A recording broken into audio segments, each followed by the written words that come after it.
ये जो मेरे 3 प्रीलिम्स फेलियर हुए थे 2019 के तीनों स्टेट्स के, उसके बाद से मेरा एक भी प्रीलिम्स नहीं रुका, क्योंकि मैंने अपने सेकंड अटेम्प्ट तक आते आते प्रीलिम्स में इतना महारत कर लिया था कि यदि मुझे दिन का 200 या 2000 क्वेश्चंस लगाना पड़े तो मेरे लिए प्रॉब्लम नहीं है। सही एस्पिरेंट क्या होता है? वो जिसमें हर चीज़ के प्रति एक ओपिनियन बन रहा हो, और ओपिनियन ऐसा नहीं कि हमेशा नेगेटिव बन रहा हो कि करप्शन, हाँ देश की तो बहुत बुरी हालत है, रोड्स ये तो बिल्कुल भी ठीक नहीं है, क्षेत्र में क्षेत्रीयता है, सांप्रदायिकता है, ये सब तो प्रॉब्लम्स हैं।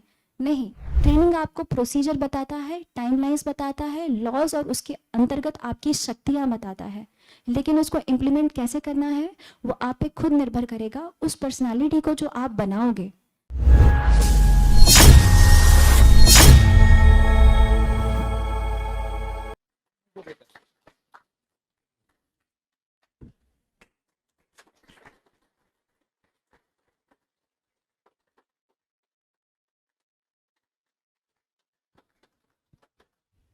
तो 1 मिनट की भूमिका बांधेंगे हमारे सर, फिर उसके बाद आगे मैडम। ठीक है सर। भूमिका क्या मतलब?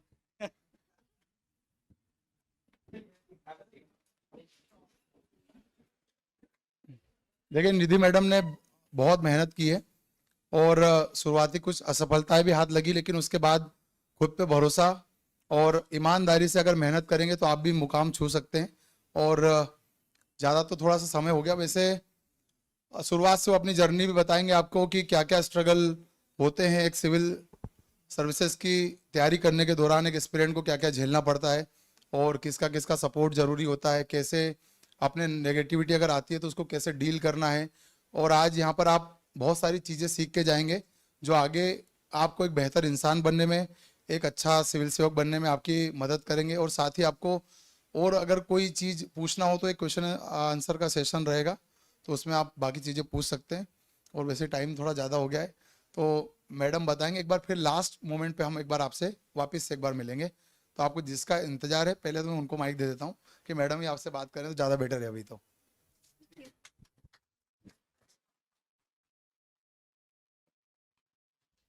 आदरणीय सर, यहाँ के सारे फैकल्टी मेंबर्स और सभी अपकमिंग ब्यूरोक्रेट्स, आप सभी को मेरा नमस्कार। मेरा नाम निधि भारद्वाज है।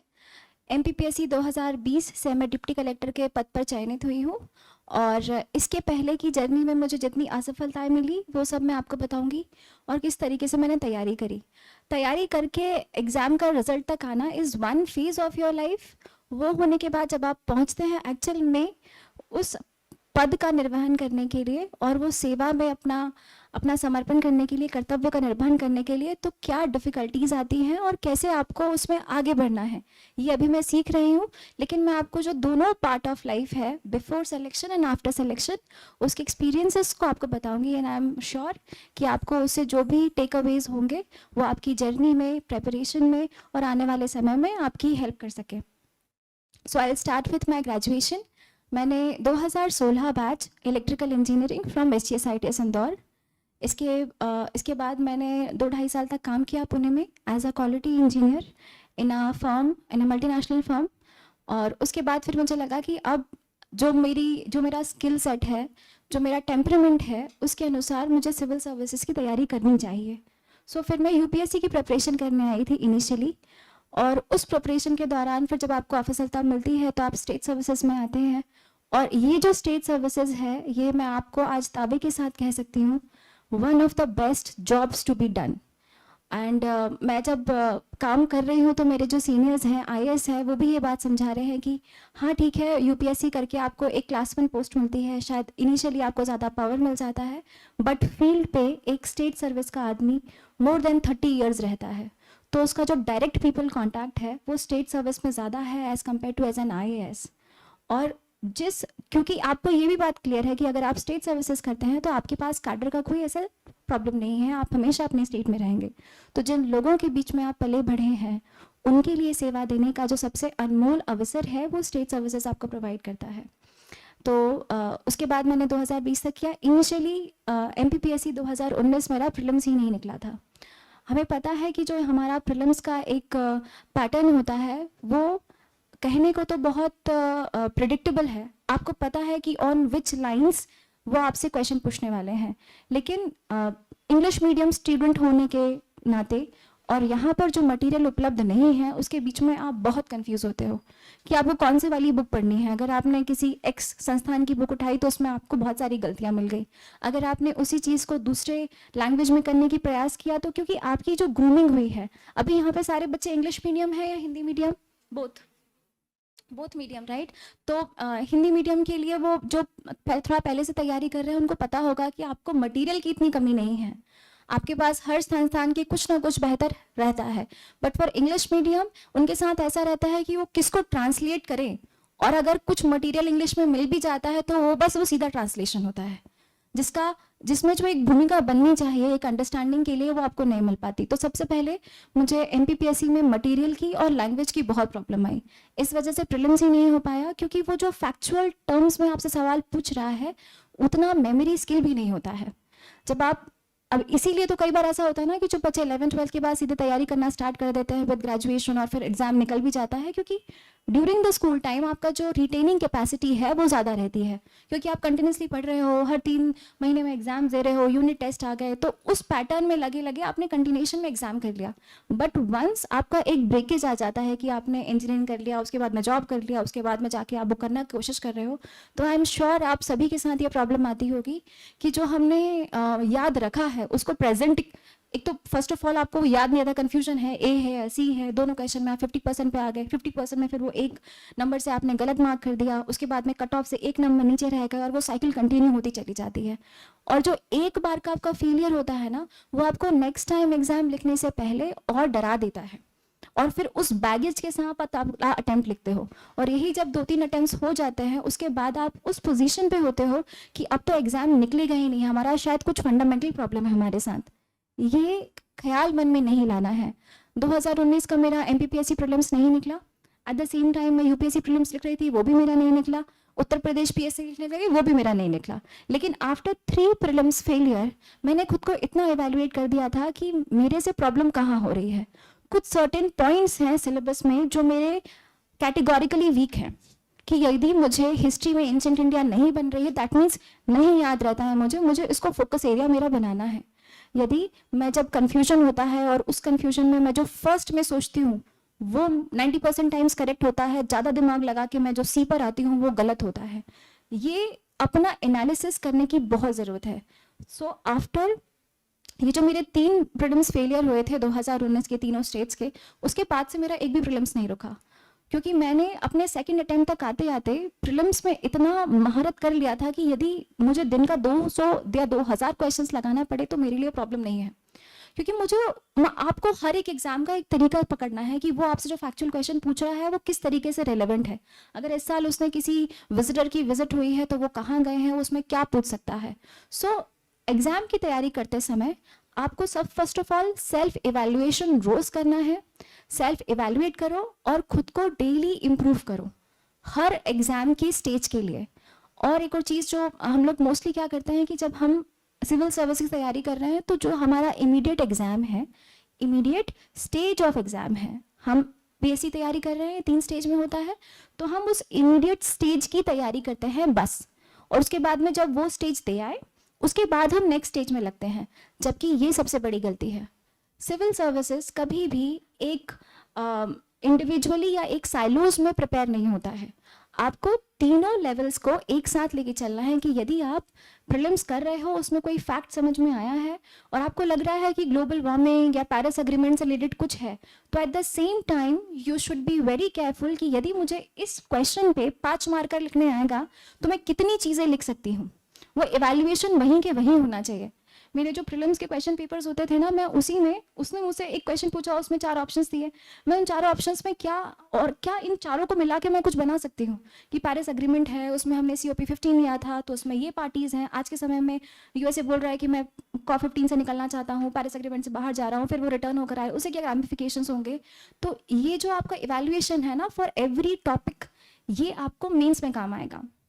और जब ये चीज़ आप लिख रहे हो तो फिर ये भी इमेजिन करो कि अगर मेरे से क्लाइमेट चेंज पे इंटरव्यूअर ने सवाल पूछा तो मैं किस चीज़ को फोकस करके करूँगा, क्योंकि एज अ सिविल एस्पिरेंट आपका सबसे बड़ा एक स्किल सेट है जो होना चाहिए, वो है आपका ओपिनियन। पहला, आपके पास हर सिलेबस के पॉइंट के लिए एक ओपिनियन बना हुआ होना चाहिए और उस कंक्लूजन को आपको टाइम के साथ इम्प्रूव करते रहना है। हम लोग सिर्फ प्रीलिम्स कर रहे हैं तो सिर्फ एमसीक्यूज कर रहे हैं, मेंस का टाइम आया तो आंसर राइटिंग में लग गए, उसमें कंक्लूजन क्या है, इंट्रो क्या है, कैसे लिखना है, टाइम मैनेजमेंट कैसे करना है, क्या वर्ड्स होने चाहिए, दैट्स ऑल। और जब पर्सनालिटी टेस्ट आया तब हम अपने प्रीलिम्स और मेंस वाले को एकदम साइड हटा दिया, तब हम हॉबी पे काम कर रहे हैं, न्यूज़पेपर्स पढ़ रहे हैं, उसके बाद में जाके तैयार होके जाके एग्जाम वो क्वेश्चंस के आंसर्स दे रहे हैं, बट हमने कभी भी कॉम्प्रिहेंसिवली तैयारी नहीं करी। एक अच्छी तैयारी वो होती है जिसमें आप इस प्रीलिम्स मेंस इंटरव्यू से हट के एक पर्सनालिटी और व्यक्तित्व बनाते हुए पढ़ाई करें कि यदि पूरे चारों हमारे जो पेपर्स हैं, जीएस के पेपर्स हैं, एथिक्स है, इसके बाद में हमारा हिंदी और ये है, तो ऐसे है, इन सारे पेपर्स के लिए मेरा एक पैटर्न सेट होना चाहिए कि यदि मुझे 1000 वर्ड्स का एक ऐसे लिखना है तो उसका एक स्केलेटल स्ट्रक्चर क्या होगा। मैं इन चीज़ों पे बहुत वर्क करती थी। I always use to carry a diary and pen with me, क्योंकि यू नेवर नो कि आपको कहाँ से क्या एक अच्छा शब्द समझ में आ जाए, क्योंकि मेरी इंग्लिश मीडियम की तैयारी वाले बच्चों को पता होता है कि उनको हिंदी में कितनी दिक्कत आती है। उनको ऐसा लगता है कि और ये भी वाइस वर्सा भी है, हमको ऐसा मिथ है कि जो हिंदी मीडियम वाला बच्चा है उसके लिए हिंदी का पेपर तो आसान होगा, लेकिन नहीं, उसकी भी हिंदी उतनी ही खराब है, क्योंकि जो एक शब्दों का चयन होना चाहिए, आपको जो बेसिक शब्द है, अब मैं आपसे कोई भी शब्द पूछूं तो हो सकता है कि आपको उसका एग्जैक्ट हिंदी शब्द नहीं पता हो, जो उसका अनुवाद है ना, जो सही अनुवाद है एक परिष्कृत हिंदी में होना चाहिए, वो हमेशा आज किसी का नहीं है, irrespective of the medium of the student. तो मैं हमेशा उस मोड में रहती थी कि मैं सिविल सर्विस एस्पिरेंट हूँ, तो एक सही एस्पिरेंट क्या होता है, वो जिसमें हर चीज़ के प्रति एक ओपिनियन बन रहा हो, और ओपिनियन ऐसा नहीं कि हमेशा नेगेटिव बन रहा हो कि करप्शन, हाँ देश की तो बहुत बुरी हालत है, रोड्स ये तो बिल्कुल भी ठीक नहीं है, क्षेत्र में क्षेत्रीयता है, सांप्रदायिकता है, ये सब तो प्रॉब्लम्स हैं। नहीं, उसमें ये होना चाहिए कि ये प्रॉब्लम्स होने के बावजूद यदि मेरा ये जो सिस्टम है, ये चरमराई व्यवस्था है, अगर वो चल रही है तो कुछ ना कुछ तो अच्छा होगा। वो अच्छा क्या है और उस अच्छे को मुझे कैसे अपने अपनाना है कि जब मुझे वो बैठाएं उस पद पर, तब मैं सिर्फ प्रॉब्लम्स नहीं देखूं, तब मैं उसका सॉल्यूशन कर पाऊं। सॉल्यूशन कैसे? नेगोशिएशन से। मेरे पास एक सॉल्यूशन होगा, मेरे पास उसका एक टेक्निकल अप्रोच होगा, उसके लिए मुझे कितने लोगों से क्या बातें करनी है, कहाँ से कंक्लूजन निकालना है, वो मेरे पास एक पैटर्न होगा काम करने का। That should be developed while you are preparing for the exam. क्योंकि अगर आप ये सोचोगे कि एग्जाम होने के बाद हमको जब मिल जाएगा तब हमको ट्रेनिंग में पढ़ाया जाएगा और ट्रेनिंग हमको समझा देगी, training is just a syllabus. Training आपको आपकी शक्तियाँ बताएगी कि फूड एक्ट के अंतर्गत आपको ये पावर है, एज एन एसडीएम आप 90 डेज में ये कर सकते हैं, रासुका लगी तो ये है, वो आपको टाइमलाइंस बता रही है। उन टाइमलाइंस का ही वो टेस्ट लेते हैं कि 12 दिन में आपको चार्जशीट लगानी है, 21 दिन में आपको टाइम देना है। मध्य प्रदेश भू राजस्व संहिता में अगर किसी के बीच में विवाद है, उस विवाद को कैसे निपटाना है, आपको तामीली कैसे करानी है, ये प्रोसीजर्स हैं। ट्रेनिंग आपको प्रोसीजर बताता है, टाइमलाइंस बताता है, लॉज और उसके अंतर्गत आपकी शक्तियाँ बताता है, लेकिन उसको इम्प्लीमेंट कैसे करना है वो आप पे खुद निर्भर करेगा, उस पर्सनालिटी को जो आप बनाओगे। ये जो नौकरी है ना, इस नौकरी के प्रिपरेशन के दौरान, या मैं ऐसा बोलूँ कि मैंने टेम्परामेंट ऐसा क्रिएट कर लिया था कि अगर बाई चांस ये एग्ज़ाम हो भी नहीं पाता है तो भी क्या, मैं जब मैंने तैयारी चालू करी थी तब से लेकर आज तक में मेरी व्यक्तित्व में एक पॉजिटिव बदलाव आया है। क्या मैं पहले से ज़्यादा अकाउंटेबल और रिस्पॉन्सिबल बन चुकी हूँ? वो हमारा मकसद होना चाहिए कि कल को आप मुझे, अगर आपने ये पद मुझे नहीं मिला किसी भी कारणवश, तो उसके अलावा जो पद मुझे मिला क्या मैं उसमें एक्स्ट्रा कर ले जाऊंगी, जो उस पद की, अगर आप, मैं आपको बताऊं एमपीपीएससी की जितने भी हमारी पोस्ट है ना, इन सभी पोस्ट में बहुत सारी डिस्क्रिशनरी पावर आती है। आप जितना भी क्लास 2 क्लास 3 सर्विसेज लो, तभी तो इसका एग्ज़ाम इतना डिफिकल्ट है। हमारे एग्ज़ाम में और बाकी जो स्टेट की सर्विसेज है, मध्य प्रदेश की बाकी जो सर्विसेज है, उन सब के एग्जाम में इतना डिफरेंस क्यों है? ये क्रीम बच्चा क्यों सेलेक्ट करना चाह रहा है? क्योंकि उसको आपसे एक नियत कार्य नहीं कराना है। आपको अगर वो एडी एजुकेशन बना रहे हैं, असिस्टेंट डायरेक्टर एजुकेशन में है, तो आपके पास पावर्स हैं एक डिस्ट्रिक्ट एजुकेशन ऑफिसर की, और जिला शिक्षा अधिकारी के कार्यालय में कित वृहद स्तर का काम होता है, उसको आप शायद अभी इमेजिन नहीं कर पा रहे हैं। इसके बाद में यदि आप उप जिलाध्यक्ष बनते हो तो आपका जो जिलाधीश महोदय है उसके पास 55 से ऊपर डिपार्टमेंट्स हैं, वो हर उस डिपार्टमेंट की मॉनिटरिंग करना है, उन लॉज का पालन करवाना है जिसके अनुसार एक जिले को चलना चाहिए। आपको स्टेट से, सेंट्रल से 50 निर्देश आते हैं एक दिन में, उन निर्देशों का पालन करना है। आपको आपदा प्रबंधन में जुट जाना है। आपको सारे विभागों को एक साथ समन्वय करके काम कराना है। और अगर ये चीज़ में आप ये समझो कि ये जो हमें एग्जाम है ये डिफिकल्ट है या सिर्फ उप जिला अध्यक्ष ही है जो काम कर रहा है, ऐसा नहीं है। वहाँ पर जिला शिक्षा अधिकारी भी मेरे साथ उतना ही काम कर रहे हैं। अभी कुछ दिनों पहले जब भारत और पाकिस्तान के बीच में युद्ध की स्थिति बन चुकी थी, उस समय पर हमारी अकस्मात मीटिंग होती है जो हर जिले में हुई थी और सेंट्रल लेवल से आपको निर्देश आए थे। उन निर्देशों को जो स्टेट गवर्नमेंट है वो किसी प्रकार से एनलिस्ट करके नियम बनाती है। निर्देशों के अनुसार पे उन्होंने आपके लिए कुछ कार्य करने के लिए दिया।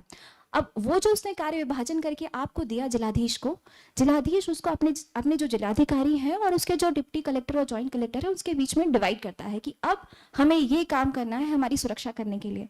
विद इन आवर्स हमारी पूरी टीम विद पुलिस अधीक्षक महोदय, हमारे एएसपी साहब, कलेक्टर साहब, हम सब, और मैं आपदा प्रबंधन प्रभारी रही हूँ अपने जिले में, तो मैं अपनी पूरी टीम के साथ वो उपस्थित हो गई और हमने एक एक चीज़ की, यदि कल को यहाँ पर हमारे जो क्रिटिकल इंस्टॉलेशंस हैं, जैसे मैं राजगढ़ में हूँ तो मेरे पास मोहनपुरा डैम है जो हमारा क्रिटिकल इंस्टॉलेशन है, यदि उसको कुछ होता है तो मेरे पास कुछ गांव हैं, उन गांवों में पानी पहुंच जाएगा। फिर वो जो लो स्ट्रीम गांव हैं उनमें मुझे किस प्रकार से कम्युनिकेशन प्लान रखना पड़ेगा। यदि ब्लैकआउट की स्थिति होती है या गाइडेड या मिस गाइडेड मिसाइल हम तक पहुंच जाती है तो उसकी स्थिति में मुझे अपनी जो डेंसिटीज़ हैं, जहाँ पॉपुलेशन डेंसिटी है उसको कैसे करना है, यदि मुझे सायरन व्यवस्था करनी है तो कैसी आएगी, लोगों के बीच में जो सिविल वॉलंटियर्स हैं उसका प्लान डेवलप करना है, there is a civil defence plan to be develop and number of things. ये चीज़ आपको विद इन आवर्स करनी है और ये चीज़ आपको कोई नहीं सिखाएगा। ये आपके एक्सपीरियंस है, आपके जो जीवन है उसमें जो आपने काम करे हैं, छोटे छोटे इनिशिएटिव्स लिए हैं स्कूल में, आप जब तैयारी कर रहे हो उस समय आपने चीज़ें ऑब्जर्व करी हैं। भोला राम उस्ताद मार्ग पे 50 लोग आपको दिख रहे हैं। आपको हर सोशल स्ट्रक्चर का व्यक्ति मिल रहा है, जो बहुत संभ्रांत घर से आ रहा है, जो एकदम निम्न स्तर से आ रहा है, जिसके पास संसाधन नहीं है, जिसके पास ज़्यादा संसाधन है। उन सबको देखते हुए आपको अपना एक परसेप्शन बनाना है लाइफ का कि यदि मेरे पास किसी दिन ये जिम्मेदारी आती है तो मैं कैसे इन सबको ऑन बोर्ड कर पाऊंगी। उस व्यक्तित्व को डेवलप करने का टाइम है ये कोचिंग करना। कोचिंग को आप बिल्कुल ही ना समझें कि हमारा काम है बस जो सिलेबस हमें पढ़ाया जा रहा है उसको समझना है, अच्छी आंसर राइटिंग कर लेनी है। आंसर राइटिंग आपको पद तक पहुंचा देगी और ये काम है, लेकिन उस पद पे पहुंचने के बाद उसके साथ न्याय करना, वो आपका व्यक्तित्व आपको पहुंचाएगा, वो तैयारी पहुंचाएगी जिसकी आपको मार्क्स अभी नहीं मिल रहे हैं। हालांकि अगर मैं आंसर राइटिंग और इन सब की बात करूं सिलेबस की, तो आई वुड से कि जो हमारा एथिक्स का पेपर होता है ना, हम उसको बहुत ही नेगेटिव तरीके से देखते हैं। हमें ऐसा लगता है कि इसमें हम तो बहुत ही आइडियलिस्टिक बातें कर रहे हैं, ये फील्ड में कहाँ होता है। आपको ये चीज़ बहुत देखने को मिलेगी और कुछ एक नेगेटिव एग्जाम्पल्स आपको मिल गए होंगे कि इंटेग्रिटी, किसी में इंटेग्रिटी नहीं है, करप्शन तो बहुत हो रहा है, देखिए किसी ने हमारा साथ नहीं दिया, किसी में सामाजिक भावना नहीं है, कंपैशन नहीं है। लेकिन ऐसा बिल्कुल भी नहीं है। आपके सामने वो 5-10% एग्जाम्पल्स आ रहे हैं जो शायद नेगेटिव है, परंतु जो ये प्रशासन व्यवस्था काम कर रही है, मैं पिछले 1.5 साल से व्यवस्था में हूँ और मैं आपको ये दावे के साथ कह सकती हूँ कि हर व्यक्ति अपनी जिम्मेदारी को जितना वो कर सकता है उतना पूरी करने का प्रयास कर रहा है। कौन? अधिकारी। मैं हर व्यक्ति के लिए वाउच ऑन नहीं कर सकती कि जो सिस्टम का एक एक अंग है वो शायद उसके लिए कर रहा है, परंतु हर एक अधिकारी जो इस एग्जाम से चुन के जा रहा है ना, वो कोशिश कर रहा है कि मेरी क्षमता में जितना आता है, जितना मेरा डोमेन है, उस डोमेन को मैं कैसे यूज़ करके हर उस सुविधा का लाभ उस आदमी तक पहुंचा सकूं जो मेरे ऑफिस में आ रहा है। ये जिम्मेदारी हमको ये एग्ज़ाम क्लियर करने से आती है और ये जिम्मेदारी बहुत अच्छी चीज़ है। मतलब हम आज के दिन में एक बेनिफिशरी की तरह है, we are a common citizen, but the day you clear this exam, उसके बाद जब आप उस सिस्टम में पहुंच रहे हो तो वो आपको एक पद दे रहा है कि अब तुम्हारे अंडर में इतने फील्ड वर्कर्स हैं और ये तुम्हारे ऑब्जेक्टिव्स हैं, इन ऑब्जेक्टिव्स को तुम पूरा करो, कैसे कर सकते हो। और इनिशिएटिव लेने का सबसे अच्छा मौका आपके हाथ में देता है। जो पद जितना बड़ा है उतना ज़्यादा उसके पास डिस्क्रिशनरी पावर है। डिस्क्रिशनरी मतलब उसके पास इस बात के लिए मतलब अगर वो चाहे तो ऐसी चीज़ें हैं जो वो कर सकता है। जैसे कि अब मैं आपको एक छोटा एग्जांपल दूंगी। हमारे जो जिला है इसमें क्लास 1 में मतलब हमारे पास जो शिक्षण का स्तर है उसको हमें सुधारना है। तो हमारे कलेक्टर महोदय ने ये सोचा कि हम क्यों ना जो हमारे पहली क्लास के बच्चे हैं, क्योंकि मोस्टली आपको पता है कि जो सरकारी स्कूल हैं उनकी स्थिति कैसी रहती है, कई बार वहाँ पर शिक्षक नहीं पहुँच पा रहे हैं, कई बार जो पेरेंट्स हैं उन अभिभावकगण के मन में ही बात नहीं है कि किस प्रकार से अपने बच्चों को वहाँ पहुँचाएं, हम किसी प्राइवेट स्कूल में डाल देंगे, जबकि वो बहुत महंगे होते हैं। सरकारी स्कूल आपको बच्चों को बुला रहा है, उनको यूनिफॉर्म दे रहा है, गणवेश का अलग आता है, पुस्तिकाएं अलग आती हैं, टीचर्स को हम बेहतर सैलरी प्रोवाइड कर रहे हैं और आपके गांव में जाके पहुंचा रहे हैं। अगर आप सर्व शिक्षा अभियान और इन सभी अभियान को बहुत ढंग से पढ़ेंगे तो आपको समझ में आएगा कि हमें कितने 3 किलोमीटर में और 1 किलोमीटर के दायरे में एक प्राइमरी स्कूल, प्राथमिक शाला, माध्यमिक शाला और एक हायर सेकेंडरी स्कूल को स्थापित करना है। इतनी सब सुविधाएं होने के बाद भी यदि बच्चा नहीं पहुँच रहा है तो वहाँ गड़बड़ कहाँ है? वो काम सिर्फ शिक्षा विभाग का नहीं है, वो हर उस व्यक्ति के देखने का है कि अगर यहाँ स्कूल में बच्चे नहीं पहुँच रहे तो क्या इंफ्रास्ट्रक्चर में कोई कमी है? इंफ्रास्ट्रक्चर कैसे डेवलप किया जाए? यदि बच्चे नहीं जा रहे हैं और शिक्षण स्तर में कमी है तो क्या उन शिक्षकों को हम एडिशनल कुछ प्रोवाइड कर सकते हैं? यदि जिला प्रशासन में कोई इनिशिएटिव लेने की ज़रूरत है तो उसको लेना चाहिए। तो इस बार हम लोगों ने जो हमारे जितने फर्स्ट क्लास के बच्चे थे उनको हमने उपहार कार्यक्रम चलाया था, जिसमें हमने उन सबको स्कूल बैग्स प्रोवाइड करे थे। अभी मोस्टली फोटोज में नहीं आई होंगी, बट वो होता है। और हर जिलाधिकारी की सर ने ड्यूटी लगा दी थी कि आपको पहुंचना है, बच्चों को मोटिवेट करना है, अटेंडेंस परसेंटेज हमको इस सत्र में बढ़ाना है। तो एज अ जिलाधिकारी जब आप जिला में काम कर रहे हो ना, तो आप मिशन मोड पे काम करते हो कि इस साल में हमारे जितने सरकारी स्कूल हैं उसका आप परसेंटेज, उसको अपन की परफॉर्मेंस इंडिकेटर्स बोलते हैं, KPI बना के चलते हैं। ये सब कॉर्पोरेट टर्म्स हैं और अभी ये सब कॉर्पोरेट टर्म्स हमारे जो सरकारी मशीनरी है उसमें लग रही है और ये चीज़ मुझे बहुत एक्साइट करती है कि हमारा KPI है कि हमारे जितने भी सरकारी स्कूल हैं इसमें जो परसेंटेज है, एक अटेंडेंस परसेंटेज है, वो 85% क्रॉस होना चाहिए। इसके बाद में जो हमारे 10th और 12th के रिजल्ट्स हैं वो हमें इतना परसेंटेज कहीं हैं। कुछ स्कूल हैं जो 98% रिजल्ट देते हैं 10th में, कुछ स्कूल ऐसे हैं जो 40% पे हैं। क्या दिक्कत है इनमें? क्या प्राचार्य के स्तर से कोई गड़बड़ हो रही है? समीक्षा करने का अधिकार देता है आपको ये नौकरी में आना, और फिर आप जितना चाहें, असीमित संभावनाएं हैं, लेकिन दिक्कत कहाँ है? संसाधन बहुत सीमित है और यहाँ पर आपका मोटिवेशन आपको काम आएगा। जब आप हम एक डेवलपिंग कंट्री है as an overall and being a developing country, but as a state Madhya Pradesh हमें ये चीज़ मिसनॉमर है। पहले बहुत कहा जाता कि बीमारियों राज्यों की श्रेणी में मध्य प्रदेश आ रहा है। वो क्यों था? क्योंकि हमारे पास उस तरीके के संसाधन नहीं थे। आज के समय में आप लोग भी इसकी आंसर राइटिंग खूब करते होंगे कि कैसे मध्य प्रदेश बीमारू राज्य से निकल चुका है, हम उसको लगने में रखे हुए हैं। तो शायद हम इकोनॉमी स्तर पे काम कर गए हैं, लेकिन जो हमारा शैक्षणिक स्तर है, जो एक सामाजिक स्तर है, उसमें अभी भी हमें बहुत काम करने की ज़रूरत है और वो सारी संभावनाएं आपको यहाँ से मिलेंगी। जब संसाधन बहुत कम है तो आपका इंटरनल मोटिवेशन होना चाहिए कि यदि आपके पास व्यक्ति पहुँच रहा है और आपको पता है कि आप नहीं कर सकते, तो आपके रिसोर्स को, जो संसाधन है, उसको मैं कैसे डिस्ट्रीब्यूट करूँ। यदि मेरे पास लिमिटेड कैपेसिटी है तो मुझे किस व्यक्ति को कहाँ तक पहुँच के जाके आना है। यदि मेरे को जन सुनवाई में आज 50-60 शिकायतें आई हैं और मैं फील्ड पे निकली हूँ, तो मैं इस फील्ड पे कितने लोगों के पास जा सकती हूँ? क्या वो इंटेंसिटी है कि मुझे विजिट करके मौका देखना चाहिए? ये जिम्मेदारी हमको मिलती है और ये इस नौकरी के लिए मेरी 1000 नौकरियाँ कुर्बान। मैं जिस प्राइवेट कंपनी में काम कर रही थी, जिस पैकेज पे थी, उस पैकेज पे भले ही मैं आज के समय में बहुत हाई पे पहुंच जाती, मेरे बहुत सारे फ्रेंड्स हैं सेम कंपनी में रहते हुए, कोई जर्मनी में है, they have gone places because automobile engineering में इतना स्कोप है आज के टाइम पे, लेकिन इसके आगे कुछ नहीं है। क्योंकि जो मैं काम कर रही हूँ ना, मेरे पास जो आदमी आ रहा है राजगढ़ के दूर दराज जिले से, वो मेरे पास पहुँच के बस इतना बोल रहा है कि मेरा काम करवा दो। वो काम करवाने की क्षमता मेरे में है और वो इस नौकरी से आई है। तो मुझे कोई फर्क नहीं पड़ता कि जो सैलरी मिल रही है वो सैलरी स्ट्रक्चर दे सकता, ये मेरे लिए पूरा पड़ेगा कि नहीं पड़ेगा। हम लोग जब कोचिंग करते थे तो हमारे एक फैकल्टी थे, उन्होंने एक बात मुझे बताई थी कि तुमको क्या लगता है कि कितना सैलरी स्ट्रक्चर होना चाहिए, उसके बाद इंसान शायद करप्शन नहीं करेगा? कितना होना चाहिए, कितना तुमको पूरा पड़ जाएगा? तो सब लोगों ने अपने अपने एग्जाम्पल्स दिए कि सर 1 लाख पर मंथ होना चाहिए, किसी ने बोला नहीं सर 2-3 लाख हो जाए तो उसके बाद इंसान कुछ नहीं करेगा, काम ईमानदारी से करेगा।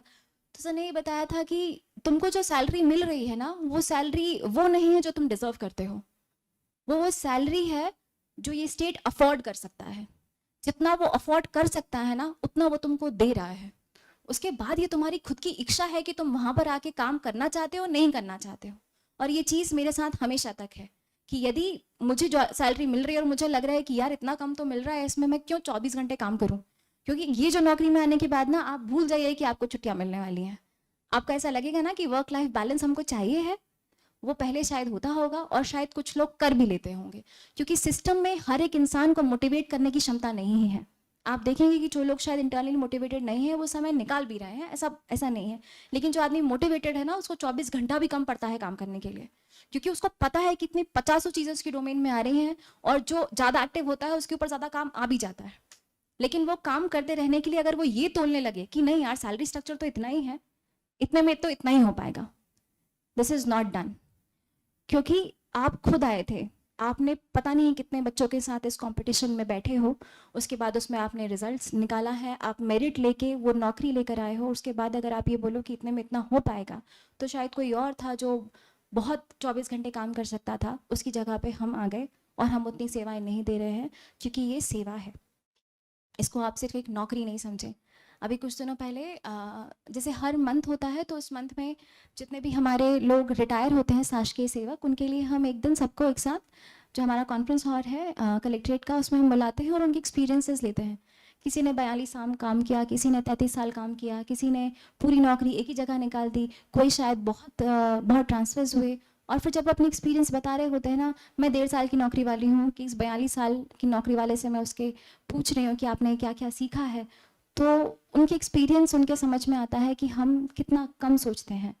जिस ज़माने से वो लोग काम करते आ रहे थे ना, राजगढ़ में तब पानी नहीं हुआ करता था, पानी अब आया है। उस समय सड़कें नहीं थी, नेशनल हाईवेज अभी डेवलप होना स्टार्ट हुए हैं।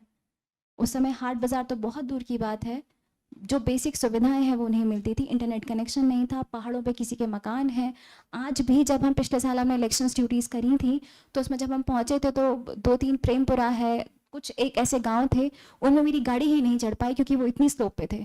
और वहाँ पर जो मेरे केंद्र प्रभारी हैं, वो बड़ी बड़ी भारी ईवीएम मशीन लेके पहुँचे हैं, रात भर रुके हैं, सीसीटीवी कैमरा हमने लगाया है, और वो हर एक इंसान की वोट राइट को करवा रहे हैं। एक केंद्र पे हम निरीक्षण करते हैं, तो मैं पहुंची थी, तो वो अम्मा को समझ में नहीं आ रहा था कि उसको प्रेस कहाँ करना है, और उसको हम समझा रहे थे कि अम्मा, आपको जो व्यक्ति चाहिए, जिसको आप वोट देना चाहते हो, उसका निशान देखो। उसको हम एक हमारा एक मॉक टाइप का होता है, वो दिखा के उनको समझा रहे थे। और उस महिला को जो कॉन्फिडेंस मिल रहा था ना, कि कोई मेरे आसपास नहीं आ रहा है, क्योंकि इस बात की ग्रेविटी बहुत ज़्यादा है, क्योंकि voting should always be in secrecy. उनका जो वोट है किसी को बताया नहीं जाना है, और हमें ये इंश्योर करना है कि फेयर इलेक्शंस हों। तो उस महिला को, जो उस पे से हमको समझ रही थी, उसको इतना पावर फील हो रहा था कि आज ये सब लोग सिर्फ इसलिए यहाँ पर आए हैं ताकि मैं अपना वोट दे सकूं। और ये सब चीज़ें आपको, जब आप इनको एक्सपीरियंस करते हो ना डेली बेसिस पे, तो जो आपका थोड़ा बहुत मोटिवेशन कम होने लगता है वो वापस आ जाता है कि काम तो हम काम का कर रहे हैं।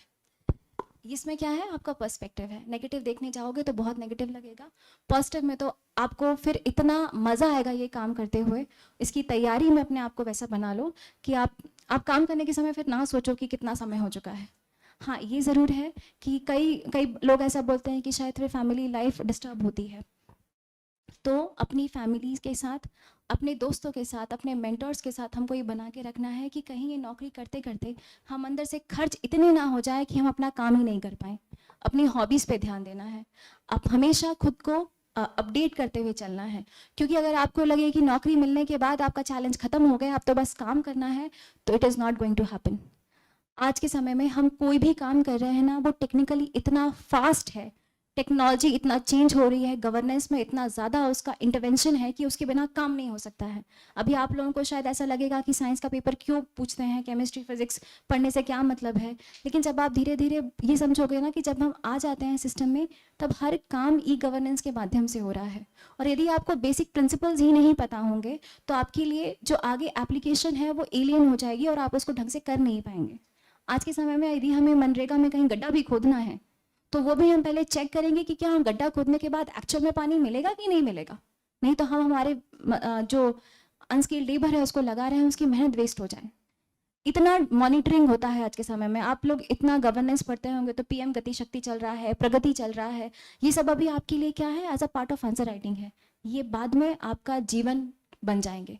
अगर ई केवाईसी हो रही है तो क्यों हो रही है, समग्र पे काम कर रहे हैं तो क्यों, क्योंकि हमें डुप्लीकेट बेनिफिशरीज हटाने हैं। डुप्लीकेट बेनिफिशरी हटा के क्या हो जाएगा, उससे ये होगा कि हमारे सोर्सेज बचेंगे। यदि आज 20 लाख की पॉपुलेशन है और उसमें से आपको लग रहा है कि 2 लाख डुप्लीकेट बेनिफिशरीज हैं या कहीं माइग्रेट हो चुके हैं या डिसीज्ड हैं और फिर भी उनकी डबल आईडीज पड़ी हुई हैं, तो कहीं ना कहीं तो सरकार का पैसा जा रहा है ना। क्या करेंगे? ई-केवाईसी करेंगे, आधार के साथ मैच करेंगे और उसके बाद में जो डुप्लीकेट है उसको हटा देंगे, तो क्या होगा? वो जो पैसा बचेगा ना वो कहीं और काम आएगा। आप समझ रहे हो आप कितने बड़े स्तर पे काम करते हो? अभी हम लोग शायद खुद की इकोनॉमिक्स हैंडल नहीं कर पाते, लेकिन आपको जब सरकार से बजट आएगा उस बजट को मैनेज करना है। आपदा प्रबंधन में अगर मुझे ये चेक करना है कि किसी भी एक रेस्क्यू और रिलीफ के लिए किन चीज़ों की आवश्यकता है, तो आप एसडीआरएफ के साथ बैठ के क्लियर करोगे कि क्या क्या चाहिए आखिर, और उसके लिए क्या सर्च करोगे कि मेरे एरिया में आपदा कौन सी आती है। अगर इतनी आपदाएं आ रही हैं, इनकी ये फ्रीक्वेंसी है, इस फ्रीक्वेंसी करने के लिए मुझे ये चाहिए, तो मुझे मेरे जितने भी पुलिस स्टेशन हैं उनमें किन किन आधारभूत संरचनाओं की ज़रूरत है कि कल को कहीं आपदा आए तो मुझे आदमी को बचाने के लिए राजगढ़ हेडक्वार्टर पे जो एसडीआरएफ बैठा हुआ है उसको कॉल लगाने की जगह लोकल से मिल जाए। क्या वो किट होना चाहिए, ये बनाना आपका काम है। और अगर आप चाहो तो आप ऐसा बोल भी सकते हो कि नहीं नहीं हमने पत्र लिख दिया और फिर उनके यहाँ से जब जवाब आएगा तब काम करेंगे, ये भी एक तरीका है काम करने का। दूसरा तरीका ये भी है कि एनडीएमए की वेबसाइट सर्च करते हैं ना कुछ तो डाला होगा, जेम पोर्टल पे चीज़ें तो पड़ी होंगी ना, क्या होना चाहिए देख कर तो आऊँ। अभी फील्ड पे निकले हैं, 2 पुलिस स्टेशन पड़ेंगे रास्ते में, एक विजिट मारे आते हैं। जब आप अपना तन मन और धन और समर्पण पूरा इस नौकरी को दे दोगे ना, फिर ये नौकरी आपको इतना रिटर्न देगी, इतना सेटिस्फैक्शन देगी कि आप उसके आगे कुछ नहीं है। तो आप तैयारी करें और ऐसी तैयारी करें कि मुझे वो रिस्पॉन्सिबल आदमी बनना है जिसपे जो मेरा कलेक्टर होगा, अभी हम सब मैक्सिमम इसमें डिप्टी कलेक्टर बन सकते हैं, तो जो मेरा कलेक्टर होगा वो ये चीज़ें मेरे ऊपर छोड़ सके कि हाँ तुम ये काम करो और इस चीज़ को हमें ऐसे करना है। और ना ही सिर्फ रूटीन काम, वो काम भी जो काम एक ज़िले की प्रगति के लिए ज़रूरी होते हैं। एजुकेशन इंपॉर्टेंट है, महिला बाल विकास इंपॉर्टेंट है। आपको लग रहा है कि सरकार ने पोषण पखवाड़ा चलाया हुआ है, महिला का एक 15 डेज का प्रोग्राम चलाया हुआ है, तो आप जाओ ना अपनी महिला विकास अधिकारी के साथ कि आज हमको एक काम करते हैं, जो हमारी जिला जेल है उसमें कोई भी कुछ महिलाएं हैं, उनकी स्किल के लिए क्या काम कर सकते हैं, 2-3 हम कोर्सेज चला सकते हैं, सिलाई मशीन का कर सकते हैं। क्या करना है आपको? बात ही तो करनी है। वो मीडिएटर बनाने का काम आपको दिया गया है सरकार ने। हमको कई बार हम नौकरी में लिस्ट में नाम आने तक स्टॉप हो जाते हैं, मतलब हमारी जो सोच है ना वो सोच वहां पर आके खत्म हो गई। लिस्ट में नाम आ गया एंड देन तो फिर नई लाइफ चालू हो गई। फिर हम थोड़ा सा ग्लैमर में भी आ जाते हैं कि शायद सेलेक्ट होने के बाद बहुत ज़्यादा ख्याति मिलती है, प्रशंसा है। नहीं याद रखते हैं लोग, आप याद रख रहे हो, लेकिन हर साल अगर सही तरीके से एग्जाम्स हो तो 1 साल बाद दूसरा टॉपर आ जाएगा। टॉपर बनने के लिए तैयारी नहीं करनी है, हमको तैयारी करनी है रिस्पॉन्सिबल बनने के लिए, उस जिम्मेदार पार्ट बनने के लिए कि कल को आप मुझे जो पोस्ट दोगे ना, आप खुश हो जाओगे कि हमने इस बच्चे को सेलेक्ट करके ये पोस्ट दिया है। और उसके बाद आप अपनी जो आपको पावर्स मिली हैं, पावर्स भी नहीं, आपको जो जिम्मेदारियां मिली हैं, जो आपका वर्किंग डोमेन है, उसमें जो अच्छे से अच्छा हो सकता है वो करके हम सरकार को देंगे। क्योंकि यहाँ पर कोई भी चीज़, गवर्नेंस अपने आप में एक सेपरेट एंटिटी नहीं है, गवर्नेंस आपके बीच में है। गवर्नेंस हर एक विभाग के साथ काम कर रहा है। और यदि आपको लग रहा है कि हम एक ही उसमें काम कर ले जाएंगे, कि मान लो आपको लग रहा है कि बस हमें तो एक विभागीय अधिकारी की पोस्ट मिली, हमको सिर्फ ट्रेजरी ही मिला है, जैसे कई बार लोगों को लगता है ना कि ट्रेजरी ऑफिसर है, अब इसमें क्या काम होगा, नहीं काम तो रेवेन्यू में है, नहीं तो वो महिला बाल विकास में, नहीं तो दूसरे में है। मैं आपको बोल रही हूँ, आपको जो पोस्ट मिले आप अपनी आगे तैयारी करते रहिए, परंतु उस पोस्ट को भी उतनी ही ईमानदारी से करिए।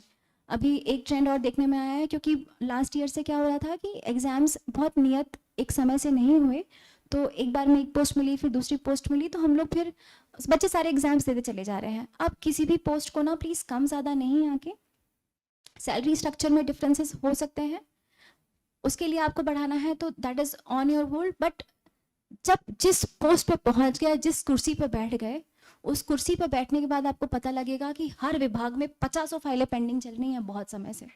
अगर आपने हर एक आदमी का काम कर दिया, मैं इसको एक लेगेसी केसेस बोलती हूँ कि जब मुझे नायब तहसीलदार का चार्ज दिया गया था पिछले साल, जब मैं वहाँ पहुँची थी तो मुझे 10 से 12 ऐसे केसेस मिले थे जो बहुत समय से चल रहे हैं, कोई उसको टच करना नहीं चाह रहा है क्योंकि वो इतने उलझे हुए हैं, उसमें कहीं ना कहीं किसी का कुछ हित लाभ होगा या जो भी होगा, वो फंसे हुए हैं। तो एक काम होता है कि वहाँ जो रूटीन काम चल रहा है उसको ले आना, एकदम क्या बोलना चाहिए, स्पीड पे ले आना, और जो लीगेसी केसेस हैं इनके लिए दल बनाना, और दल बनाने के बाद उस दल का नेतृत्व करना और उनको सॉर्ट आउट करना। और ये जो काम है ना, ये हर विभाग में हर कुर्सी पे हो सकता है। अगर आप ट्रेजरी में ही हैं तो आपको समझ में आएगा कितने ही लोग हैं जिनकी पेंशन ही नहीं मिली है अभी तक, या किसी ना किसी छोटे इंटरवेंशन की वजह से बची हुई हैं, या किसी के अनुकंपा नियुक्ति के फॉर्म नहीं आए हैं, किसी का बजट एलोकेशन नहीं हुआ है, किसी के पैसे वापस नहीं गए हैं, कुछ रेम्यूनरेशन का प्रॉब्लम है। उन हज़ारों चीज़ों को ठीक करना आपके लेवल में आता है। कोई भी विभाग उठा लो आप, सरकार का हर एक विभाग, हर एक पोस्ट जो एमपीपीएससी से सेलेक्ट होकर आप पहुंच रहे हो ना, उस पोस्ट के पास ऐसी बहुत रिस्पॉन्सिबिलिटीज़ हैं जो ओवरलुक हो जाती हैं और रूटीन कामों में। तो आपको अपनी स्किल डेवलप करनी है कि मैं रूटीन कामों को तो अच्छे से कर ही सकता हूँ, उनको एक प्रॉपर चैनल पे लेकर आ सकता हूँ, और उसके साथ जो ये लेगेसी केसेस हैं उनको सॉर्ट आउट करना है। और तीसरा आता है इनोवेशन। तो हमेशा अपने दिमाग में इतना इनोवेटिव रहने की ज़रूरत है कि आपको, जैसे कल हमारे यहाँ क्या था कि डिस्ट्रिक्ट में ना टूरिज्म काउंसिल होती है, तो हम लोग स्कूली शिक्षा विभाग के साथ 2-3 बार मीटिंग कर चुके थे कि हमें कैसे बच्चों को इन्वॉल्व करना है, हम कैसे जो राजगढ़ की धरोहर है उसका संरक्षण कर सकते हैं।